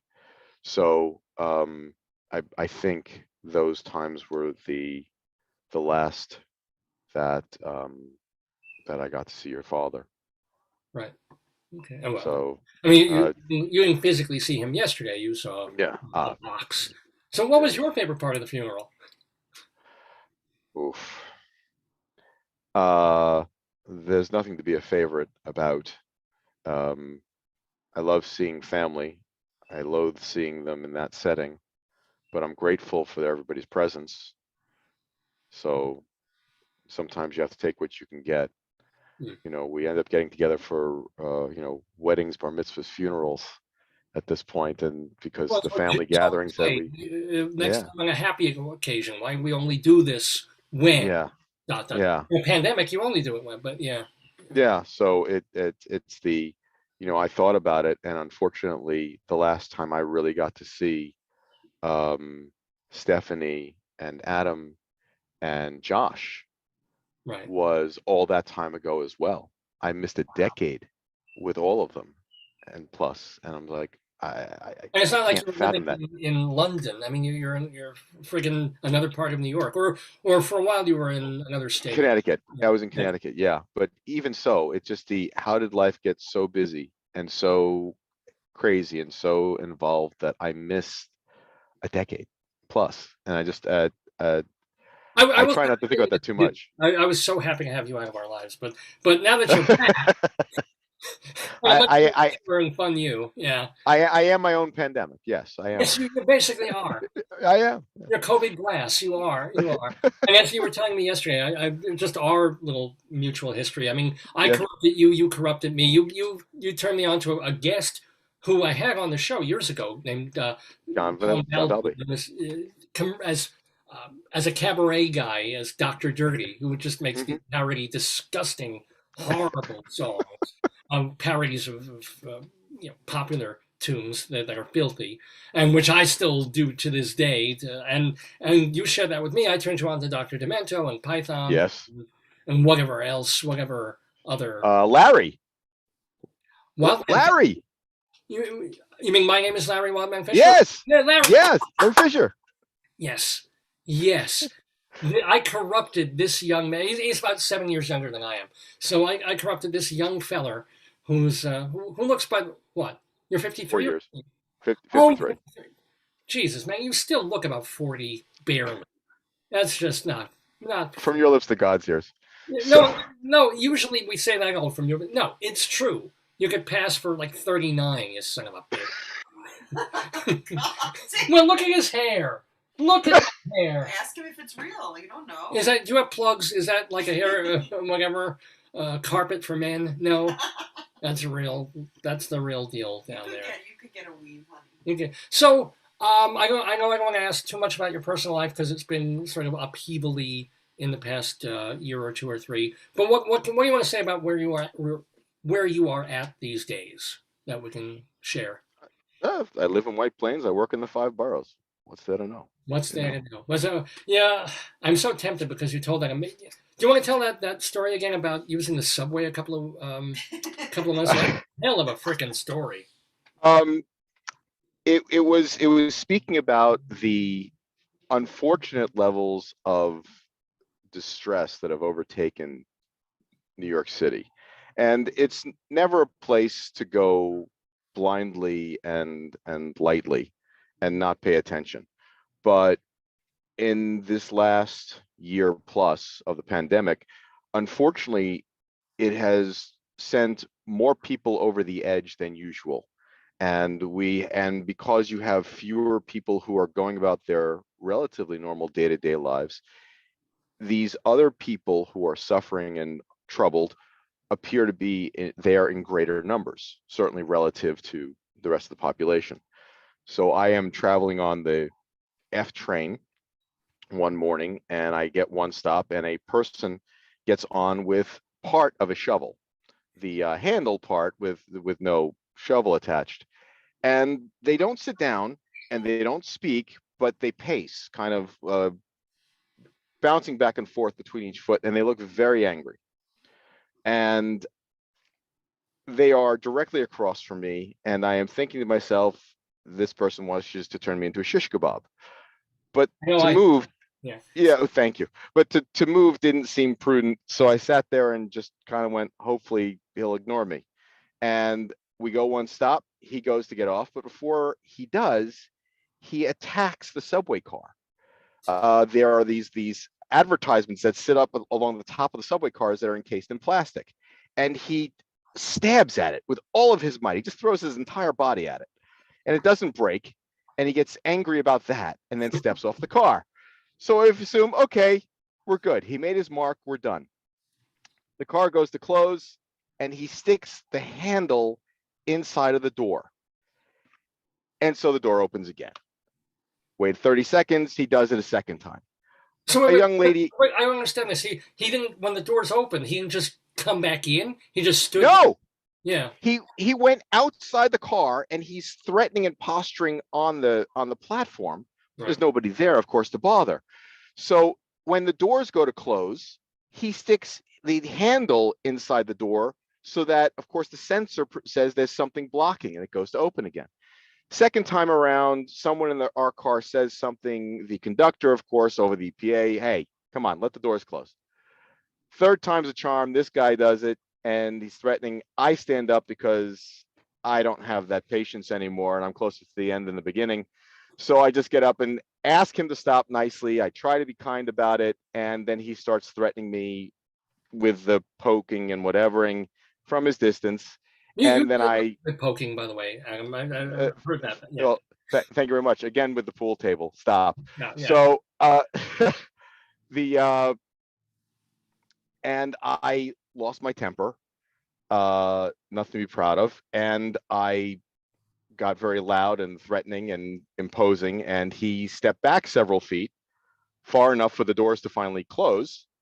At which point I apologized to the rest of the people in the train car for being loud and saying unkind things, and I sat back down. And then as the car went to pull away, he actually charged the subway car and attacked the window behind my head. And he hit it with the, Yeah. what? Yeah, the window did hold, yes. Yeah. It did, but it was interesting that everybody heard and saw this guy charging it. It was like Don Quixote at a windmill. Bam. He didn't do much better, but you know, there you go. Yeah, and it's amazing. Like the conductor, when he sees a guy with a broken shovel, you know, waving it around, he says, "Please step away." Not, you know, I'm calling the police, but can you just not? Thank you. To the door? You know, it's like there are police officers around, and if they'd gone up the steps, there would have been somebody there. And there, of course, they have the video cameras. And I have to imagine that the conductor, as they kind of came by, because there is a curve on the track, they might not have been able to see what was happening because they're on in the middle of the car. I'm on the Somebody end. might be putting a leg in or something. They don't really necessarily know. Right. That. Yeah. Yeah. So, but as they passed, there's no way that they could really have missed the guy with the half a shovel and the, you know. So I have to imagine that somebody at some point turned around and went, maybe we should let somebody know that this person's, you know. Yeah. You hope. So, yeah. well, you know, hope springs eternal. Nobody like stood up with you. Nobody applauded. Nothing. Nothing. I was in a train car. There were probably 8 or 9 people in there, and not one other person opted to get involved. So a black woman on the train, and he was kind of near her, but I guess you know he saw she. Well, he got off the middle of the car, and then she said something toward the end of the car. He walked toward her as if to interact, but this person never spoke, never uttered a word. They just gestured and threatened with an object. But then they decided to come back toward my door for some reason, because that door wasn't good enough, and you know, and continue to try to escalate. And there it is. New York, it's a hell of a town. Yeah. So. But you're brave, man, because you were telling me yesterday. It was like, you know, you kept your cool. You're like, please, sir, we just want to get home, please, sir. And then it was like 180. You just go. Yeah. It was because it's like, look, we're all suffering. You know, everybody's having a bad day. We're all just trying to get to work. There's nobody here who's rich. You know, come on.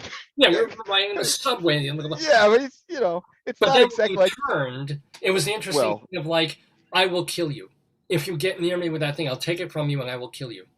Well, because you hit that point of anger, frustration, rage, anything and everything you can imagine. And sensibility, logic, reason really doesn't stay. It's someone is actually threatening me.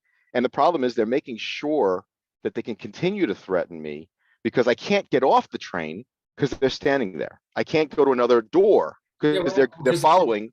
Yeah. Because there are 3 doors.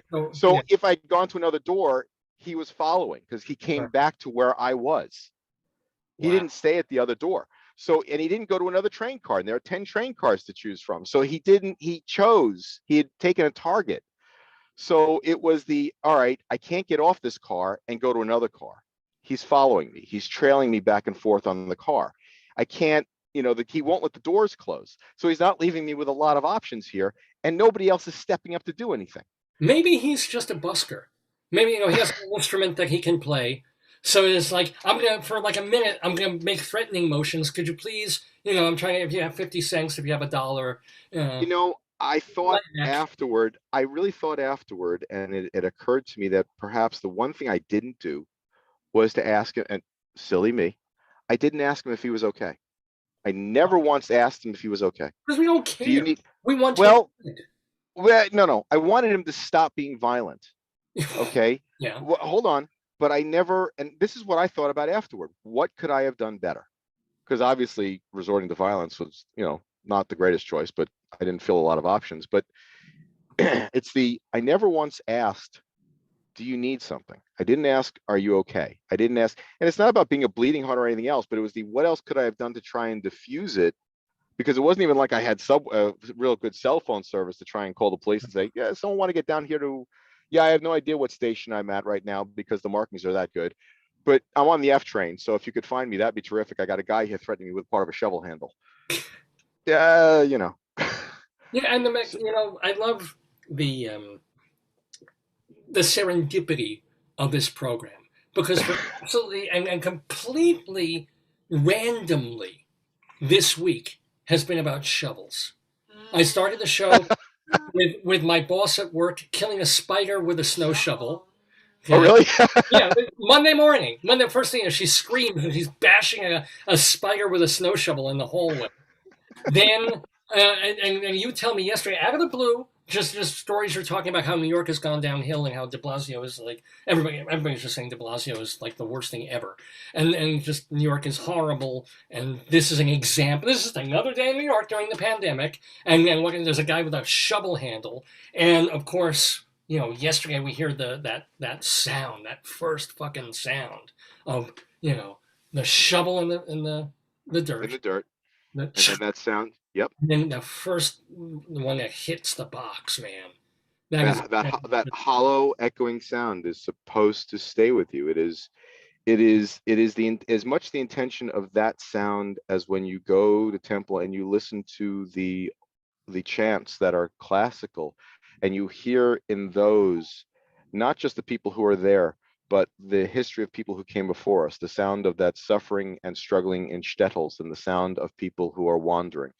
It is those sounds that are supposed to echo through time and things that we do not forget, and they stay with us. They're supposed to have a meaning, and they're supposed to bring meaning and give us a sense of time and importance of each moment. And no, but I'll remember. So, yeah. Yeah. But by the way, speaking of the sound of suffering, you're watching Dave's Gone By with me, Dave, my wonderful wife Joyce, and my cousin Adam. But I remember from my grandmother Lucy's funeral, Bonnie's mom, and my dad's mom, and Bonnie was like, it's that she mentioned it. That was the first time I heard sound. That it was that and hitting, and it just that's what destroyed her. At that, that's when she lost it. At that funeral, whenever it was, 10 years ago or so, whenever it was, maybe years ago. You mean Lucy's? Yeah. Mm-hmm. Lucy's was in the late 90s, I think. Yeah, late 90s. Whoa. Okay. Late 90s. Lucy's was in the mid to late 90s. Lester's was, of course, like was it 12 years ago? Or so maybe it was her husband. It was Lester. Yeah, it was maybe Lester's. She may have said it then. Maybe that's when she. But yeah, that sound is it's very, very sobering, and that's one of those moments where you have that moment in time that seems to last forever. You can stay in that time, that moment, and it echoes through your body and through your bones, and kind of touches through your soul when it's that close to you. Kind of like light jazz. But no, I'm kidding. Don't even know what that means. We've been talking with Adam Glass, my cousin. I want to wish you. I'm terrible, I know. It is so good to talk with you. I want you to come back at some point and play the Today Yesterday game again. Would you do that? I know it was such a great experience for you today. You know what? The next time I'm going to bring back my other laptop just so I can cheat to get at least one question right, because I was like, really on the side. I got this one. Well, no. Hey, who knows? Maybe next time when you play the game, we'll be in person again. We can actually get on screen together like human beings instead of like wonderful digital entities separated by 50 miles or something. But until then, actually, I want to get you on the show playing the game again quicker than that. But it is of course happy to be part of the family and to come to the funeral, and more importantly than the funeral, to come to my show and to do this today and share your stories and your stuff. Love you, bro. What do you call cuz? Love you, cuz. Give my best to, let's see, the remaining people. Well, you have a daughter, Piper, right? Yes. And you have, your parents are still? Mm-hmm. They are. My parents, my brothers, and so on. Yeah, everybody's still around. And Meryl? Yes. Billy and Meryl, your parents, they're alive and Mhm. reasonably well. And so, and Iris and Judy are Meryl's sisters, right? Correct. The Yeah, older and the and younger. Yep. they're alive too. Yep. Great. Yeah. Iris is 92. God bless her. Now, Iris is 91, 92. Wow. 91 or 92. Yeah. Well, Mazel. So happy occasions, as I think my mom said, we've had 3 already like this. Yeah. I forget what it was. So 3 terrible things over the last week. We're done. We've done the 3 of misery, one hopes, and so we'll Yes. be spared a little while. That would be nice. It So would. we will now be spared of Adam Glass because we're going to let him go, and we're going to finish up the rest of this episode of Dave's Gone By. Thanks so much for coming, man. Always a pleasure. You take good care. You too. Talk to you soon. Be well. Bye-bye. Adam Glass, ladies and gentlemen, on the Dave's Gone By Facebook, your podcast, your programming on the stream.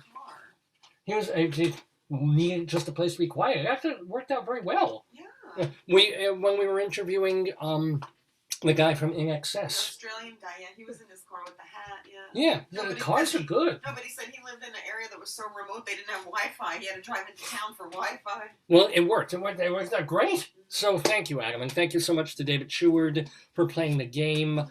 Oh, let's go quickly. I want to do some Inside Broadway because this won't stay fresh until next week. We're going to table, if that's okay with you, Grilly Crimes at Old Times. I'll save that for another day.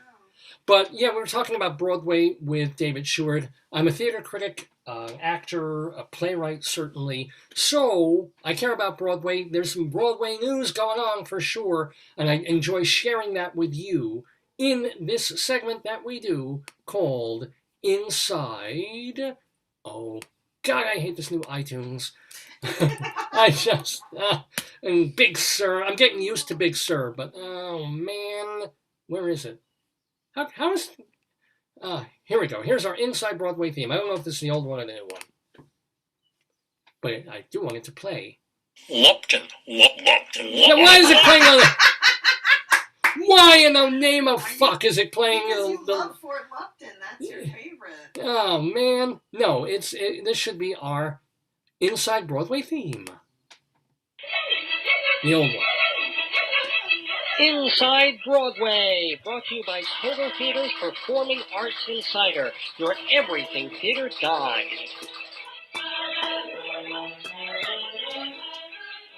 Yes, Inside Broadway we go. Just going to give you some quick theater news because it's been kind of an exciting week.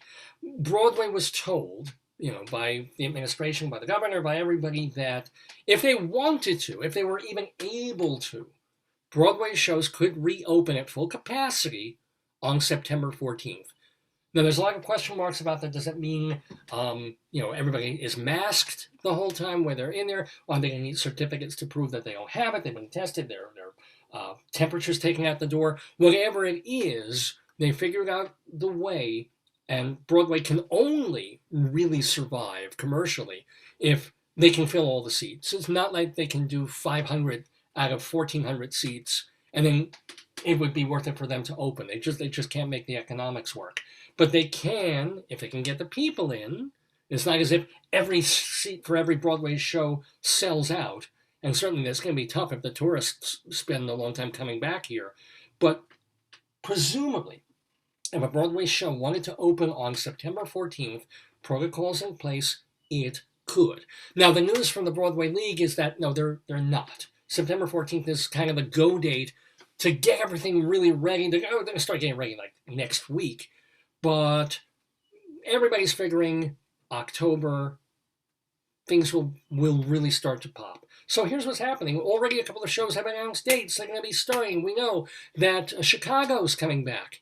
And the Phantom of the Opera has announced its official return date. Are they So- selling tickets? They will be selling tickets this week. Wow. The tickets are going on sale, I think May 12th. Yeah. Wow. It is happening. They're trying to ramp up as quickly as possible. New York is easing capacity on restrictions in a lot of venues starting May 19th.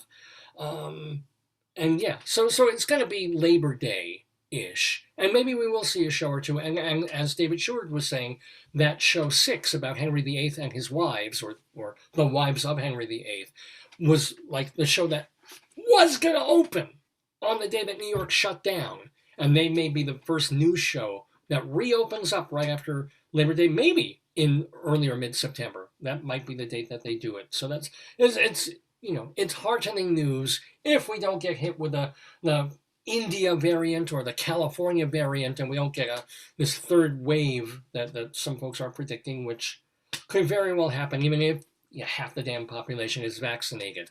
But if we keep going the way they're going, I think yesterday they said we hit a 7-month low of new cases of corona in America. So we'll see. Anywho, that's the great news. That's the happy news. We do have some sad news. It's that kind of week. So, speaking of shoveling dirt, we've got some people to say goodbye to. And back on May 1st, seems so long ago, but Olympia Dukakis passed away at the age of 89. Born in Massachusetts, I know she's got that foreign name, but she was born in Massachusetts her parents were Greek immigrants. She is, of course, an Oscar winner for the movie Moonstruck. She was nominated for an Emmy for her performance in the TV series Tales of the City. And you saw her in such disparate movies as Woody Allen's Mighty Aphrodite. She was in Working Girl, Mr. Holland's Opus, and Naked Gun 33 1/3. So there you go. She made her Broadway debut in 1962 in a play called The Aspirin Papers. She was just an understudy there. But then she came back in 1974 for the Peter Ustinov comedy Who's Who in Hell, which also featured our friend in the neighborhood, Christina Pickles. Love that name. 1986, she was in Social Security, which was directed by Mike Nichols. And then her last Broadway appearance, she was already a star, and she was in the solo show by Martin Sherman called Rose, for which she won an Outer Critics Circle Solo Performance Award. She's an Obie winner for a Bertolt Brecht play she was in. She won another Obie years later for the Christopher Durang play The Marriage of Betty and Boo. And she did a ton of Shakespeare in the Park, and she acted a lot and formed a theater company with her late husband, Louis Zorich. You may remember him. She directed a little bit. She directed shows at Victory Gardens in Chicago. She taught acting at NYU. And if you want to say there's a documentary about her that came out in 2018. It's called Olympia, not to be confused with Olympiad, but this is this doc about Olympia Dukakis. It came out 2-3 years ago, and it's now available as video on demand. So a big farewell to a woman who gave some of herself to the movies, but gave a lot of herself to theater, Olympia Dukakis.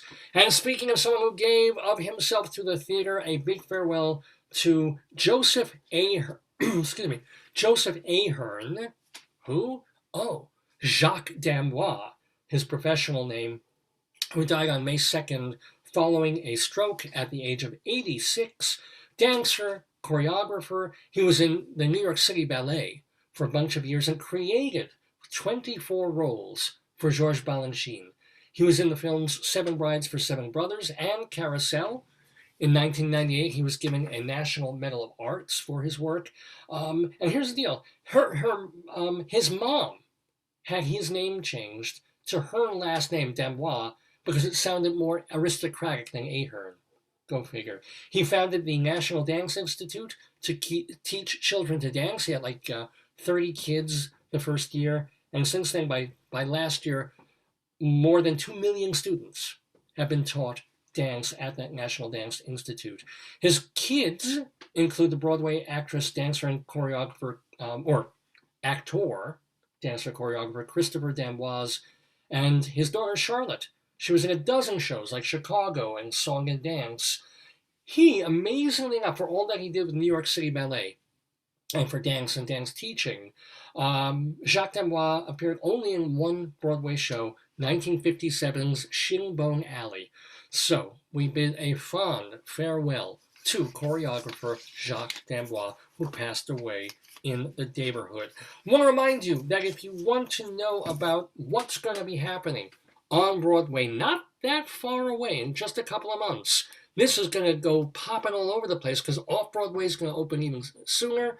Broadway is going to happen right after Labor Day. Ladies and gentlemen, you're going to want to get a copy of Performing Arts Insider, The Bible of Broadway. Since 1944, this has been the journal that people in the arts turn to find out everything about every single show.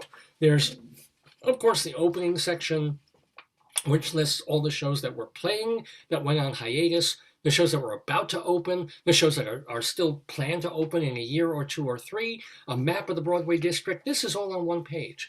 The next page, a guide to every single theater on Broadway, how many seats it has, who owns it, what shows are playing in it and when. The next page, do you want to contact the people on Broadway, the actors, the directors, the designers, the dancers? These are the press agents. These are the email addresses and phone numbers of the people who handle all those shows. And then we move to our calendar listing. This is going to get a lot bigger and a lot thicker in the weeks ahead when shows start, previews open and close, both on and off Broadway. You can't find that information anywhere else. And then, of course, our big jumbo listings of every single show. Look at all that information. This here is Ain't Too Proud to Beg, or sorry, the Broadway show Ain't Too Proud. All the producers listed with their contact info, the theater, the dates, everybody who is involved in the show, a synopsis, all in the pages of every single show on, off, and off Broadway. There's an index in the back, and we have, at least for the remaining part of the pandemic, a guide to virtual shows.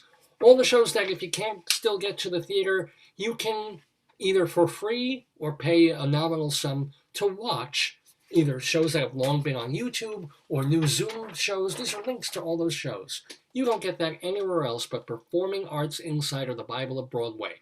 To find out more, please go to the website performingartsinsider.com. Performingartsinsider.com. It's a rather expensive publication, but the people who subscribe renew, and they renewed even in the pandemic when there weren't any shows opening. Even you wanted to stop it, and the subscribers kept it open. This is true. That's a testament to. Yeah. That's a real testament to the, and when the bookstore that shall not be named comes back, you could, We'll be in there. We'll be in the drama bookshop, reopened by Lin-Manuel Miranda. We'll get that the June issue in there. We will. They're having a soft opening. And if you've ever had a soft opening, you know how pleasurable that can be. But the drama bookshop is coming back. We were sold in there. We will be sold in there again. So you can pick up a single copy there, or please subscribe, performingartsinsider.com. But you're right. One of the people who subscribed know who I was, approached me on the aisle at a show, and she was almost crying. He's like, you can't stop Performing Arts Insider. You've got to keep it going. I need this. I need the information. You will too. performingartsinsider.com. Let's go over, honey, we have another death. But check this out. One more person who died, Broadway person, who passed away. Farewell to Billie Hayes, who was actually born Billie Brosh, but her professional name, Billie Hayes. She made it all the way to the age of 96 before dying on April 29th. She was, check this out, she was in the New Faces of 1956, right?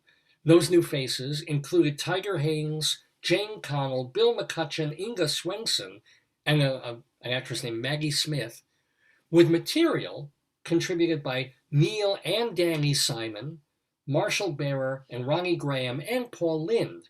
This is kind of important because Billie Hayes was best known for playing Witchy Poo. On H.R. Puff and Stuff, a character that she reprised on the Paul Lynde Halloween special, featuring, if you remember, Kiss. I enjoyed that. Yes, one of the greatest hours of television ever. Paul Lynde Halloween special. But the sad part is Billie Hayes, who played Witchy Poo. She, by the way, was on Broadway in 1956 in Lil Abner. She was Mammy Yoakum. She toured with Betty Grable when Grable was playing Dolly Levi in Hello, Dolly. She had done tons of voiceovers for Teen Titans and Rugrats and the beloved Duckman. And you'll love this, Billie Hayes was president of Pet Hope for Abandoned Animals. Oh. So a big, sad farewell. I feel sorry a house fell on her. That's right. She got witchy pooped. But hey, I'm not going to end on a sad, there's too much sad stuff on this episode of Dave's Gone By, so I won't end this Inside Broadway segment on a sad note. This one is going out to Rabbi Sal. I'm going to end on a Jewishy note because there's a new play, and it's called Pass Over. It's by Antoinette Chinonye Nwandu, kind of the last person you would expect to write a play called Passover, directed by Danya Tamor. It's all about a stranger who disturbs the plans of his friends, and this will be opening on Broadway at the August Wilson Theater this year in 2021. They haven't picked an actual date yet, but they have the theater. There's going to be a play. It will open this year, and it's called Passover. Well, we will all at that point hopefully feel like free men, outside and inside. Oh, come on.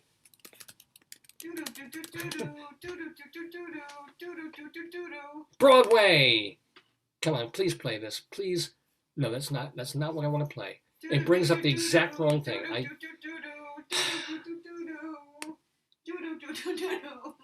say it.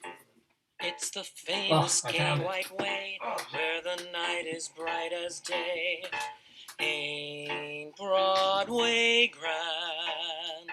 It's not just a thoroughfare, it's a tingle in the air. Ain't Broadway grand?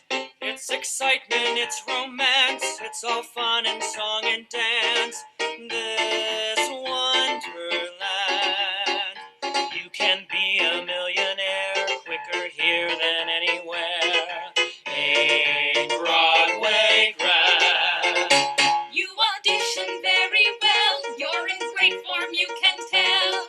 Ain't Broadway grand? As you do your lash and take, we'll call you is all they say. Ain't Broadway grand?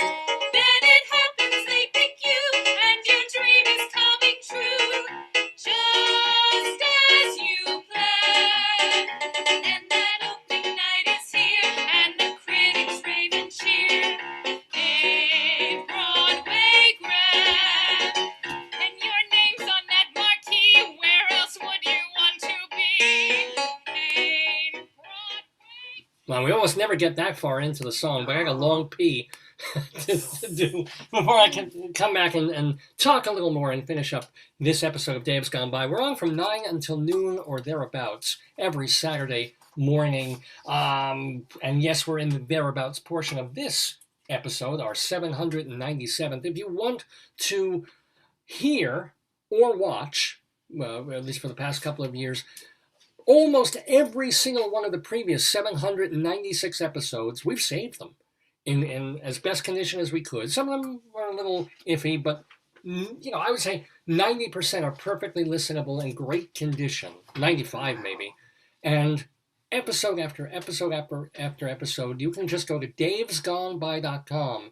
Remember that our first 13, 14 years were on, they were audio. We were on the terrestrial radio. So they're just MP3 files and you can listen. And then for the past 4 years or so, we have, of course, been doing this Facebook with a lot of video. Those are there too. It's absolutely free. Unlike the live show, if some part is boring you, you can fast forward, or if something's really great and funny, you can go back over it again and again.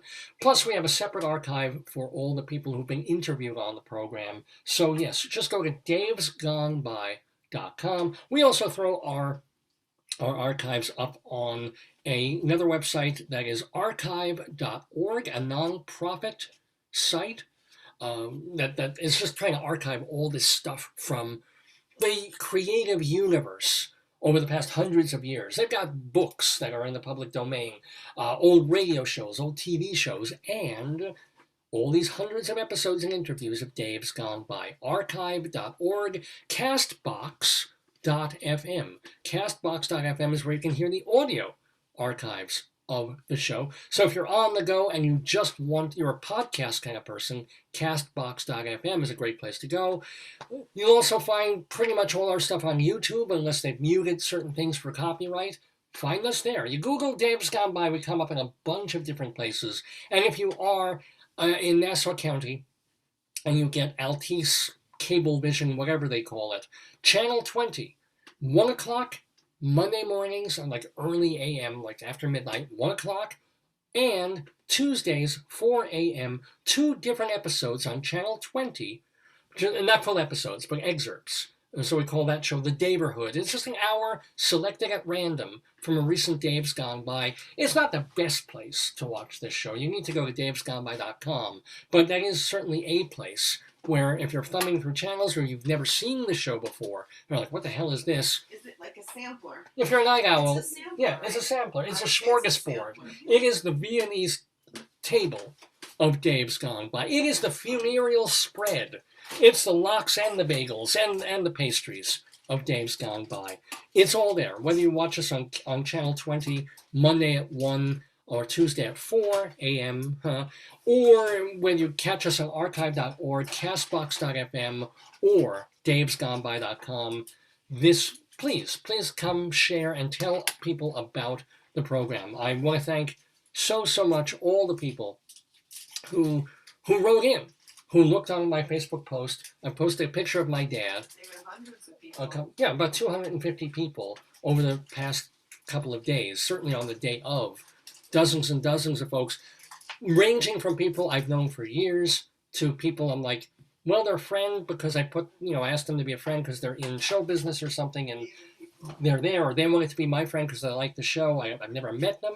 I don't know who they are. And suddenly they're saying, what do you say? Right? Sorry for your loss. Sorry for your loss. Sorry. What even? Didn't know the person even. Sorry. And people try to write nice things about angels and stuff, and some of them were very touching. And some of them I'm like, really appreciate the thought, not necessarily buying the sentiment, but You're so Jewish. I'm an English teacher. I'm like, okay, I appreciate what you're trying to convey. And sometimes it was really touching. And just, going through, because, they do this on birthdays. Happy birthday, thank you, happy birthday, happy birthday. I give everyone a happy birthday on Facebook because I know it's nice when dozens and dozens of people recognize that moment and they take a second to say, happy birthday. It's kind of nice when dozens and hundreds of people take a moment and go, wow, so sorry. Or at least click like the heart button or the care button or the like button. Like buttons is kind of fun. Not the laughing button. The like button is kind of confusing. Yeah, it's like, I like that death. That I'm was not a sure what that good kind of means, death. but yeah. So there's that. And I thank you so much. I'm going to skip the Friends of the Neighborhood, but maybe I'll just tell a little bit more about my dad. Let me first share this thing that's been behind me. Are you going to play an excerpt of the interview? Oh, that's right. I've got that queued up as well. I can't say an English excerpt. Well, here, first of all, let me give a little bit of a family portrait. I'll bring this a little closer if I can. So the astonishing thing about this photo is that more than half of the people in this photo are now dead, which there's a happy thing. But just for continuity's sake or for informational sake, this is my grandmother Lucy, who was my dad's mom. Your paternal grandmother. This is my dad, who was much younger than I am now, with hair, amazingly enough.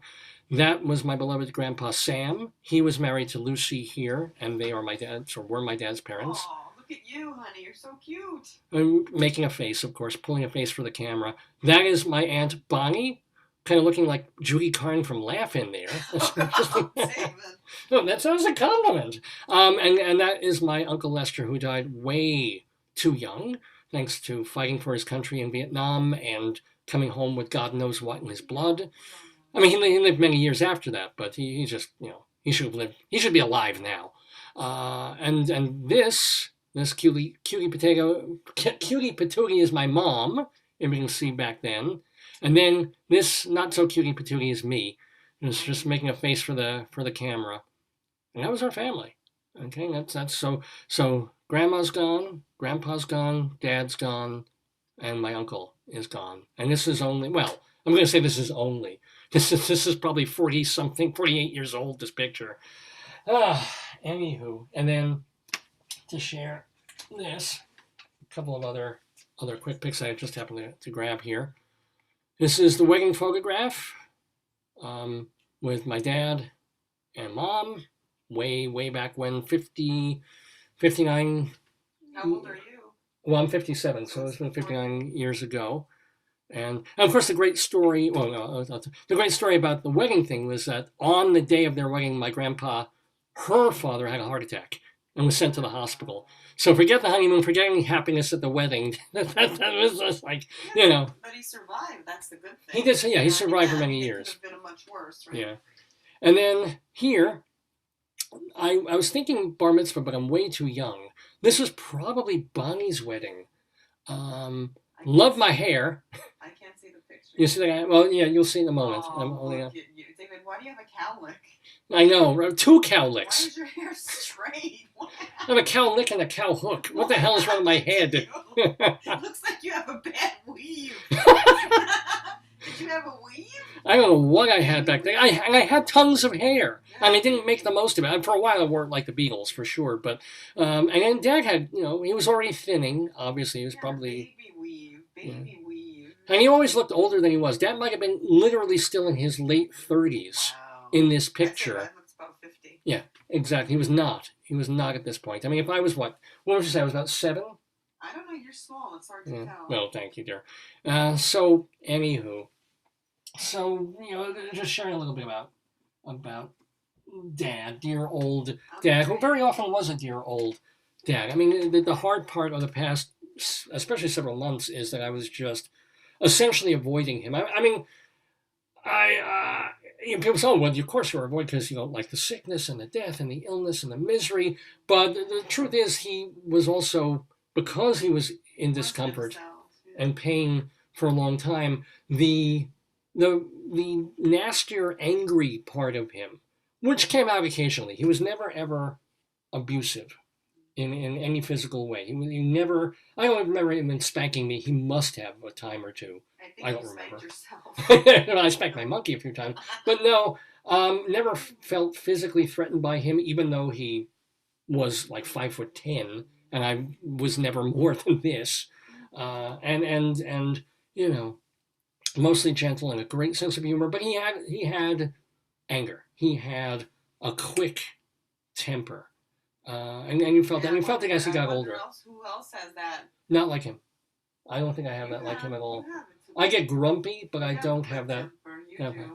But so you didn't want to be, and the problem was, as he got older and sicker, more of that came out, and you didn't want to be around him. And I just kind of like avoid. No, because you lose the filter. When you have memory issues or cognitive stuff, you lose that filter. Yeah. You don't filter. So who wants to be around that for period? So to certainly not to my credit, I was like staying away from this man who raised me, right? And staying away from this guy who, you know, along with Mom, paid for me to go to college. I didn't support myself in college. I had a part-time job at the local library, but that was just, you know, for pocket change.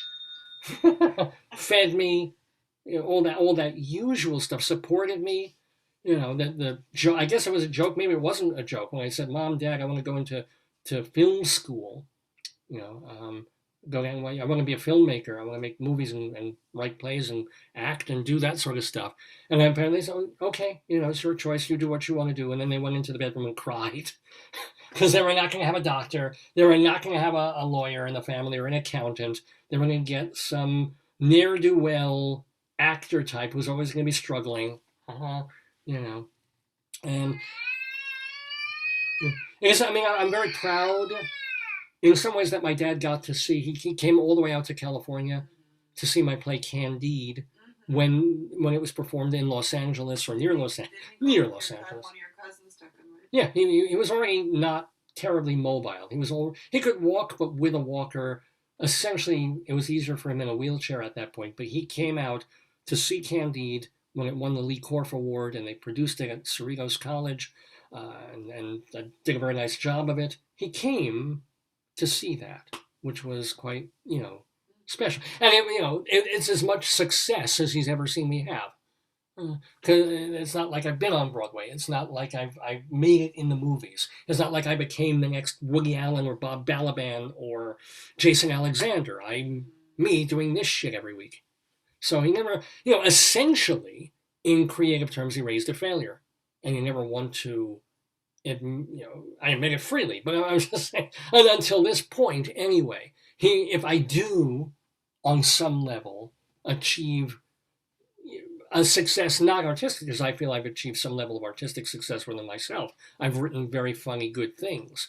But for the world to acknowledge me, or for the world to acknowledge my bank account, I've been like, oh, okay, yeah, would it be nice if Dad had lived to see that, if that's ever going to happen. He didn't. But he came to see my work and appreciated my work. He watched my work even when perhaps he didn't appreciate it. When I was collaborating with Rabbi Saul Solomon.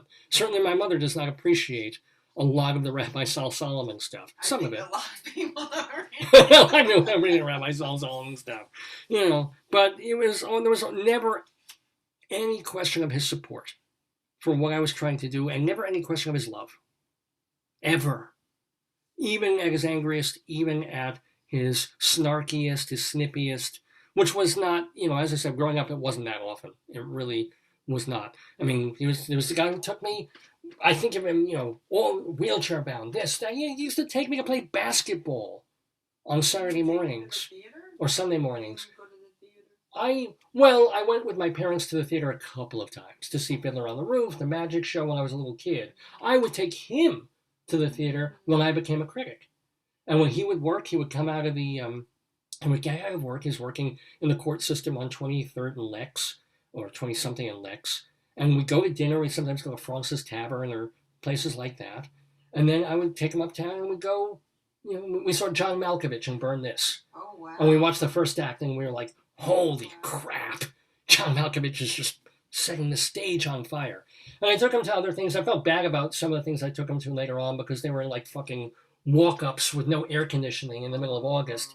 And I'm like 30 years old. Oh, I'm used to this. And Dad is like sitting there like, because it was brutal. I stopped doing that. I stopped being able to take him to Broadway, which sucked because I loved doing that. And that was one of my favorite, because we used to, because he was working 2 jobs, man, for a while. I would barely see him. I'd be off at school. Our lives wouldn't intersect. What? Did you discuss the? Yeah, we talked about the shows. We talked about whatever. We had a really great relationship for many years.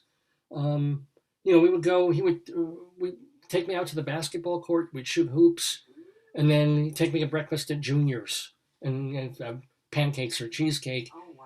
And of course the dad pancakes story of because Mom doesn't particularly like to cook. She never did. We always make fun of her that she wasn't a good cook. She was a perfectly fine cook, within the limitations of Jewish cooking, of everything having to be cooked all the way through. If it was meat, if there was a slight hint of red in it, it was considered absolutely like the cow was still mooing. So you had to just inflame it to a cinder before it was like, oh, okay, it's edible now. But she's very good with poultry, and she did that. But one of the special things Dad would do is he would make pancakes.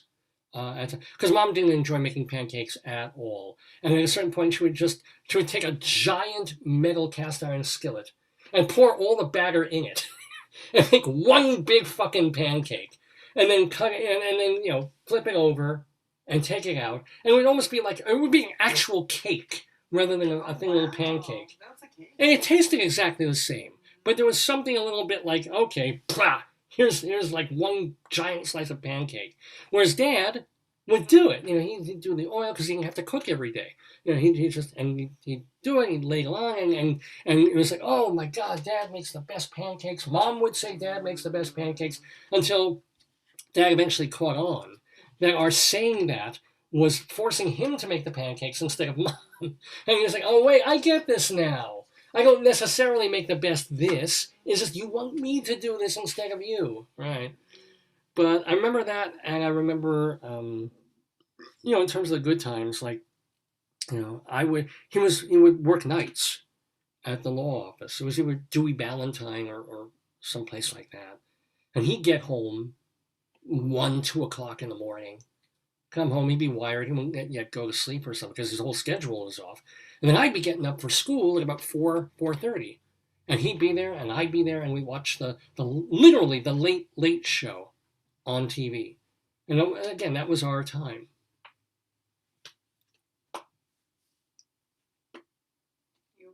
Mm-hmm. Oh, I give you a hug. I give you a hug. Oh, come here, I give you. But that, you know, Something something fell behind. Yeah, just But that was, you know. Yeah, I'll hold your hand. Here, I'll hold your hand. You do talking. Oh, good. I was hoping I would cry a little bit for the camera because that's so effective. So I did it. I made it. It happened, you know. Just think of Gandhi. Gandhi and his poop festival, yeah. So, but that was, you know, those were special moments too. Because, you know, he was home, he was just relaxing.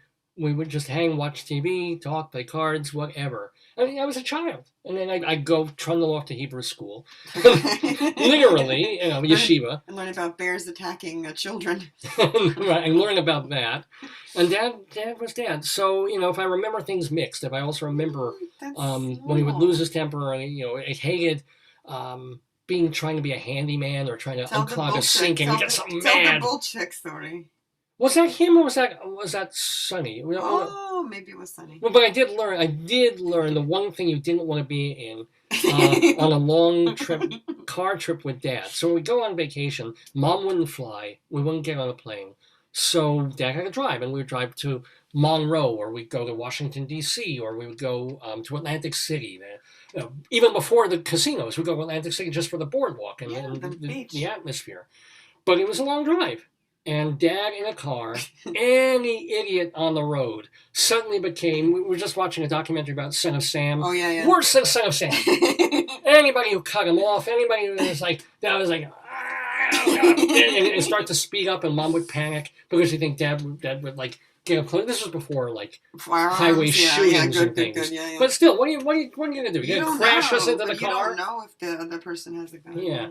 So and it just ruined like half the day until Dad got his calm back, and then we forgot about it. I'll never forget there was this time there were these kids and like making very light, like not terrible trouble, and like hit the car, pelted the car with snowballs and stuff.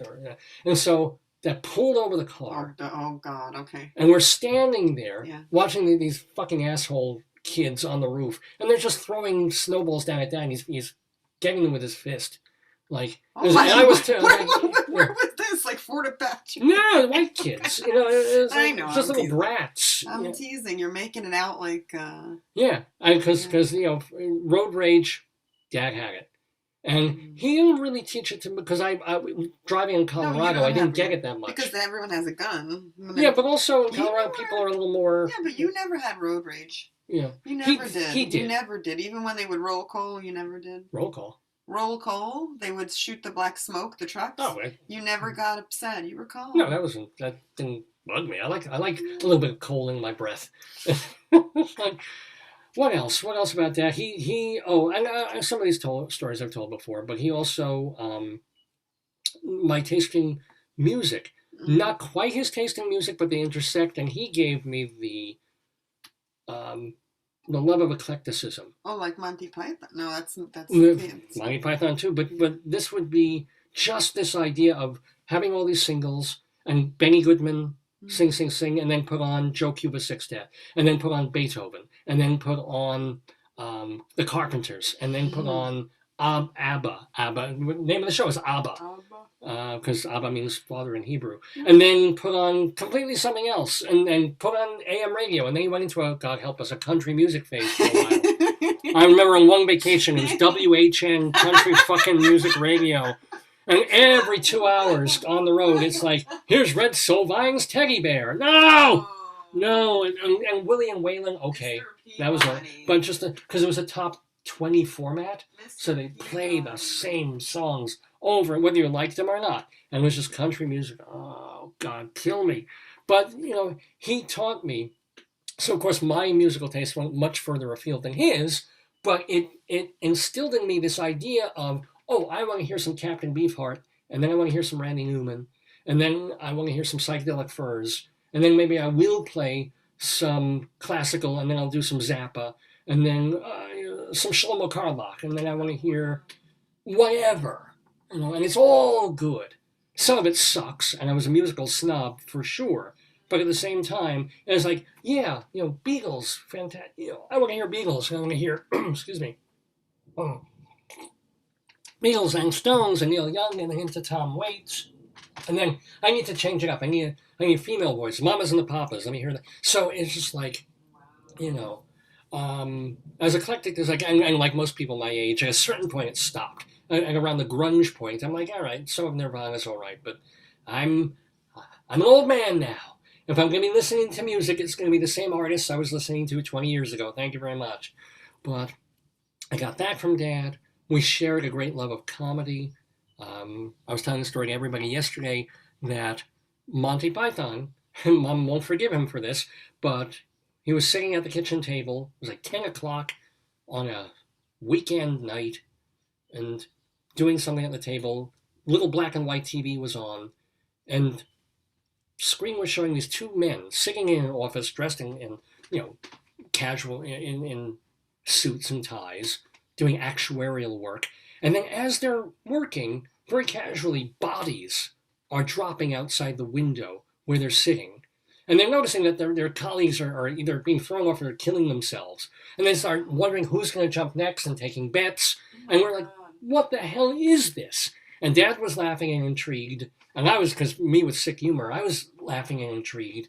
And, from then on, Monty Python became appointment television. Even though I was way too young to be watching Monty Python. But I became an Anglophile. I fell in love with Python. I remember we sped home from a family gathering just so that we could get in the car and I could listen to Dr. Demento. And I was so pissed off because you know how Jews are. When we take leave of a party, we're saying, okay, we're going goodbye now, and 25 minutes later, it's like, goodbye, and we'll talk to, and I'm like, fuck, I'm missing Dr. Demento. Of course, before the time when you could just go get drdemento.com and listen to that same episode anytime you wanted to. It's going to be gone forever. It's in the ether. I won't hear the follow-up to the cockroach that ate Cincinnati. It's like, So, he did, it was sort of, he was there for me. It was my dad, Yeah, I think I want to leave it. I'm sure more things I'll say. Oh, why didn't I talk about that? Did I write anything in particular that I wanted to? Play a clip. I thought you'd play a clip from the net. Oh my gosh, yeah. I mean, you can all go on the web on davesgoneby.com and find that Dad used to appear on the show. Certainly, at first, kind of sporadically. Radio show at night. He was in Night Owl. When Jeff Goodman and I were co-hosting the program, and it was on at 11 o'clock at nights, on Sunday nights, and then we would do the regular show, and after it, if the next people didn't come in, and I've told this a few times, but if the next show did not come in, we could stay as long as we wanted to, as long as we closed up the radio station at night after we went. So we would stay and basically goof around, and then Dad would call. And I'd be on the phone with Dad for like 40 minutes until he started falling asleep or we started falling asleep. But we would shoot the breeze on the air. And that was a fantastic way for us to connect. Long after, I moved out, I was married, and we were reconnecting in a way that we hadn't been since I was a child, right? I could talk to my dad. In a way that I wouldn't talk to him if I was in the same room with him. Suddenly, he was calling into my show, and we were having fun. Discussion. So let's hear, this is the very first, or I'm only going to play a portion just to hear it. The very first time Dad appeared on Dave's Gone By, it was in 2003. So we had been on the air. What's minus 12 minus 3 is 9. Yeah, 9, what? Yeah, wait. Well, not 21. How many years ago? No, it was 16, 17 years ago. 17. We started the show in October of 2002. So let me, where's this? I hope this is it. I purposely, it was on his birthday. He was born February 23rd. This is February 23rd, 2003. And it's about half a year since the show first went on the air. And he joined us, I guess, to talk about his life. And there's a bunch of this in the archives of Dave's Gone By. I haven't heard it. This will be the first time I've heard his voice since. Welcome back to Dave's Gone By. I'm Dave, and I've got Dad. He's my guest on the special birthday show. Happy birthday, Dad. Thank you. And we're going to let's start right from the beginning because just want to get this out there and find out some of the basics. So they're here in perpetuity for posterity. You were born when? In 1937. Right, February 23rd, 1937. Right. And your credit card number is, no, I'm just and What do you want, American Express or Discover? Discover, because, you know, the thieves can save extra money that way. Where were you? Is it Brooklyn or Manhattan? In Brooklyn. Cool. So your folks were living in Brooklyn at that time already? Yes. Dad came from Brownsville.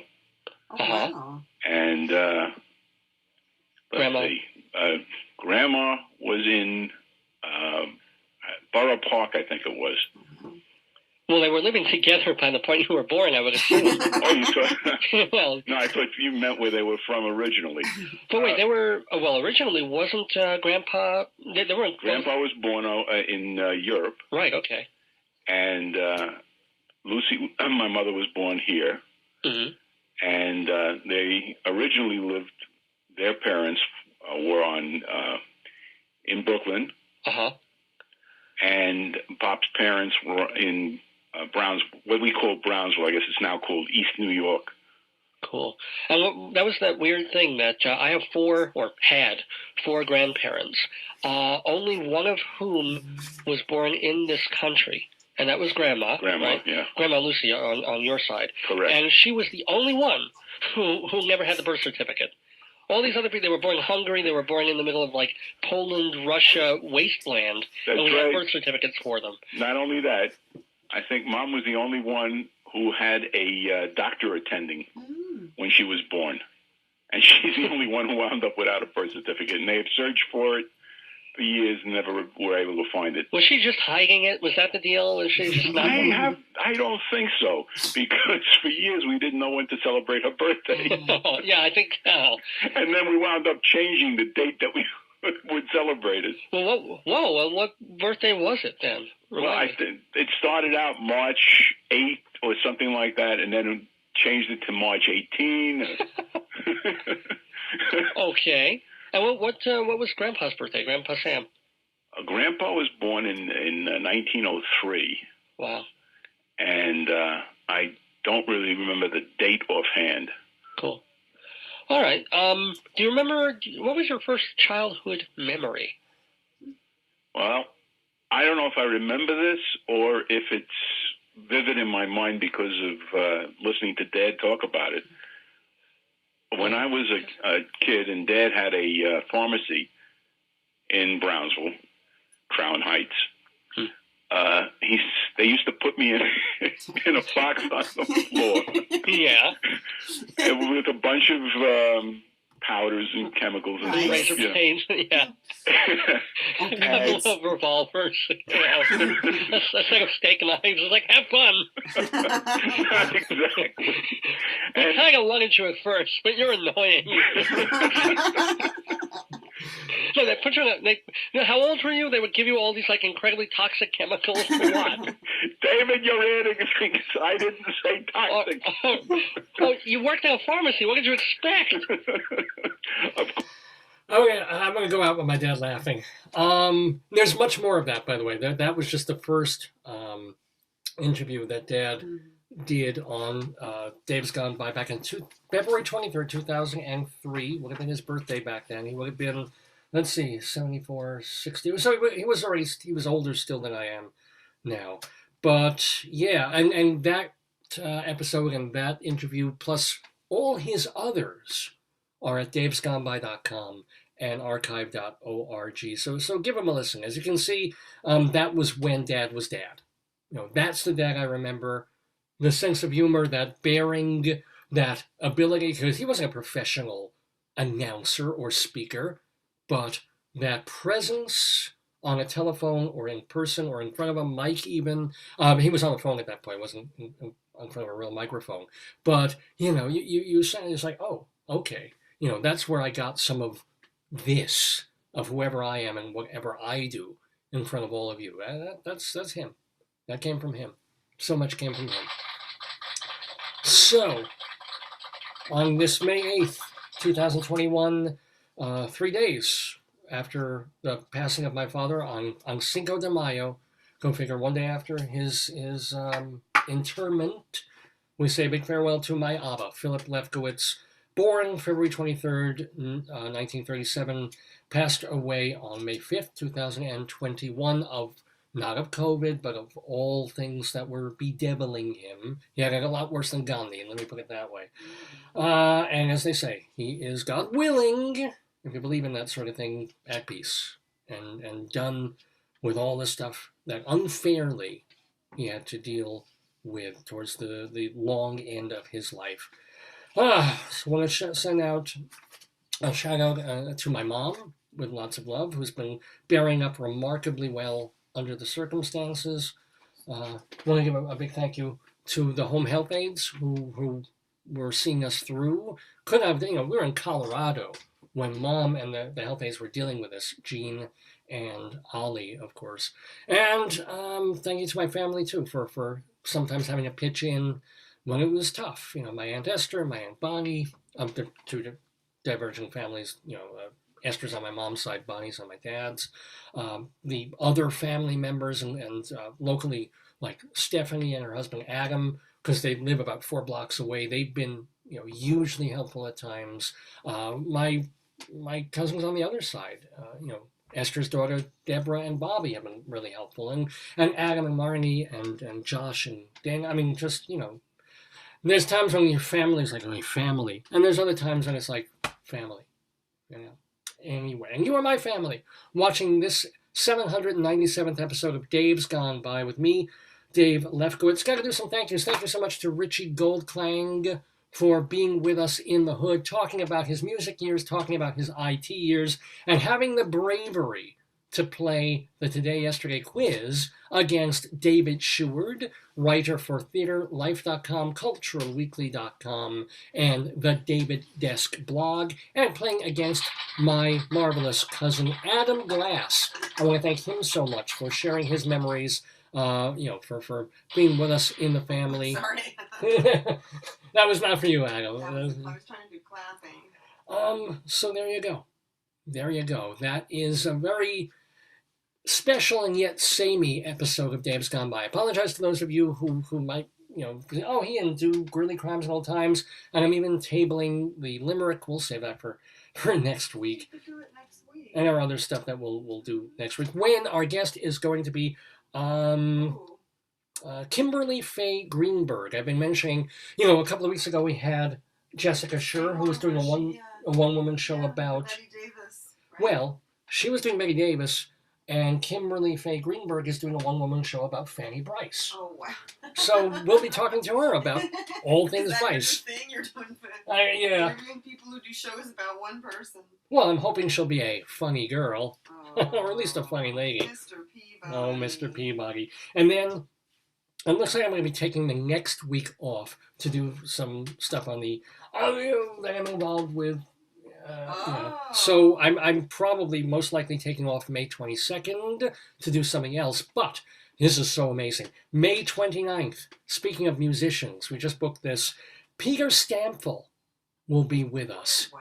The guy who was basically the leader of the Holy Modal Rounders. He was in the Fugs for a while, has been an outsider artist, an insider folk artist for years and years and years. Peter Stamfel going to be joining us at the end of the month on Dave's Gone By. To find out everything we're doing, remember to check this Facebook page, Dave's Gone By. Check in with davesgoneby.com for not only our archives, but our photos and more information on what we do here every week. Tell your friends, tell your family, hug your family while you still have them. And I'm hoping, I'm assuming, see you all next week in this place that we call the Daverhood. Oh, please play. Days gone by, days gone by, days gone by, days gone by, days gone by, And gone by.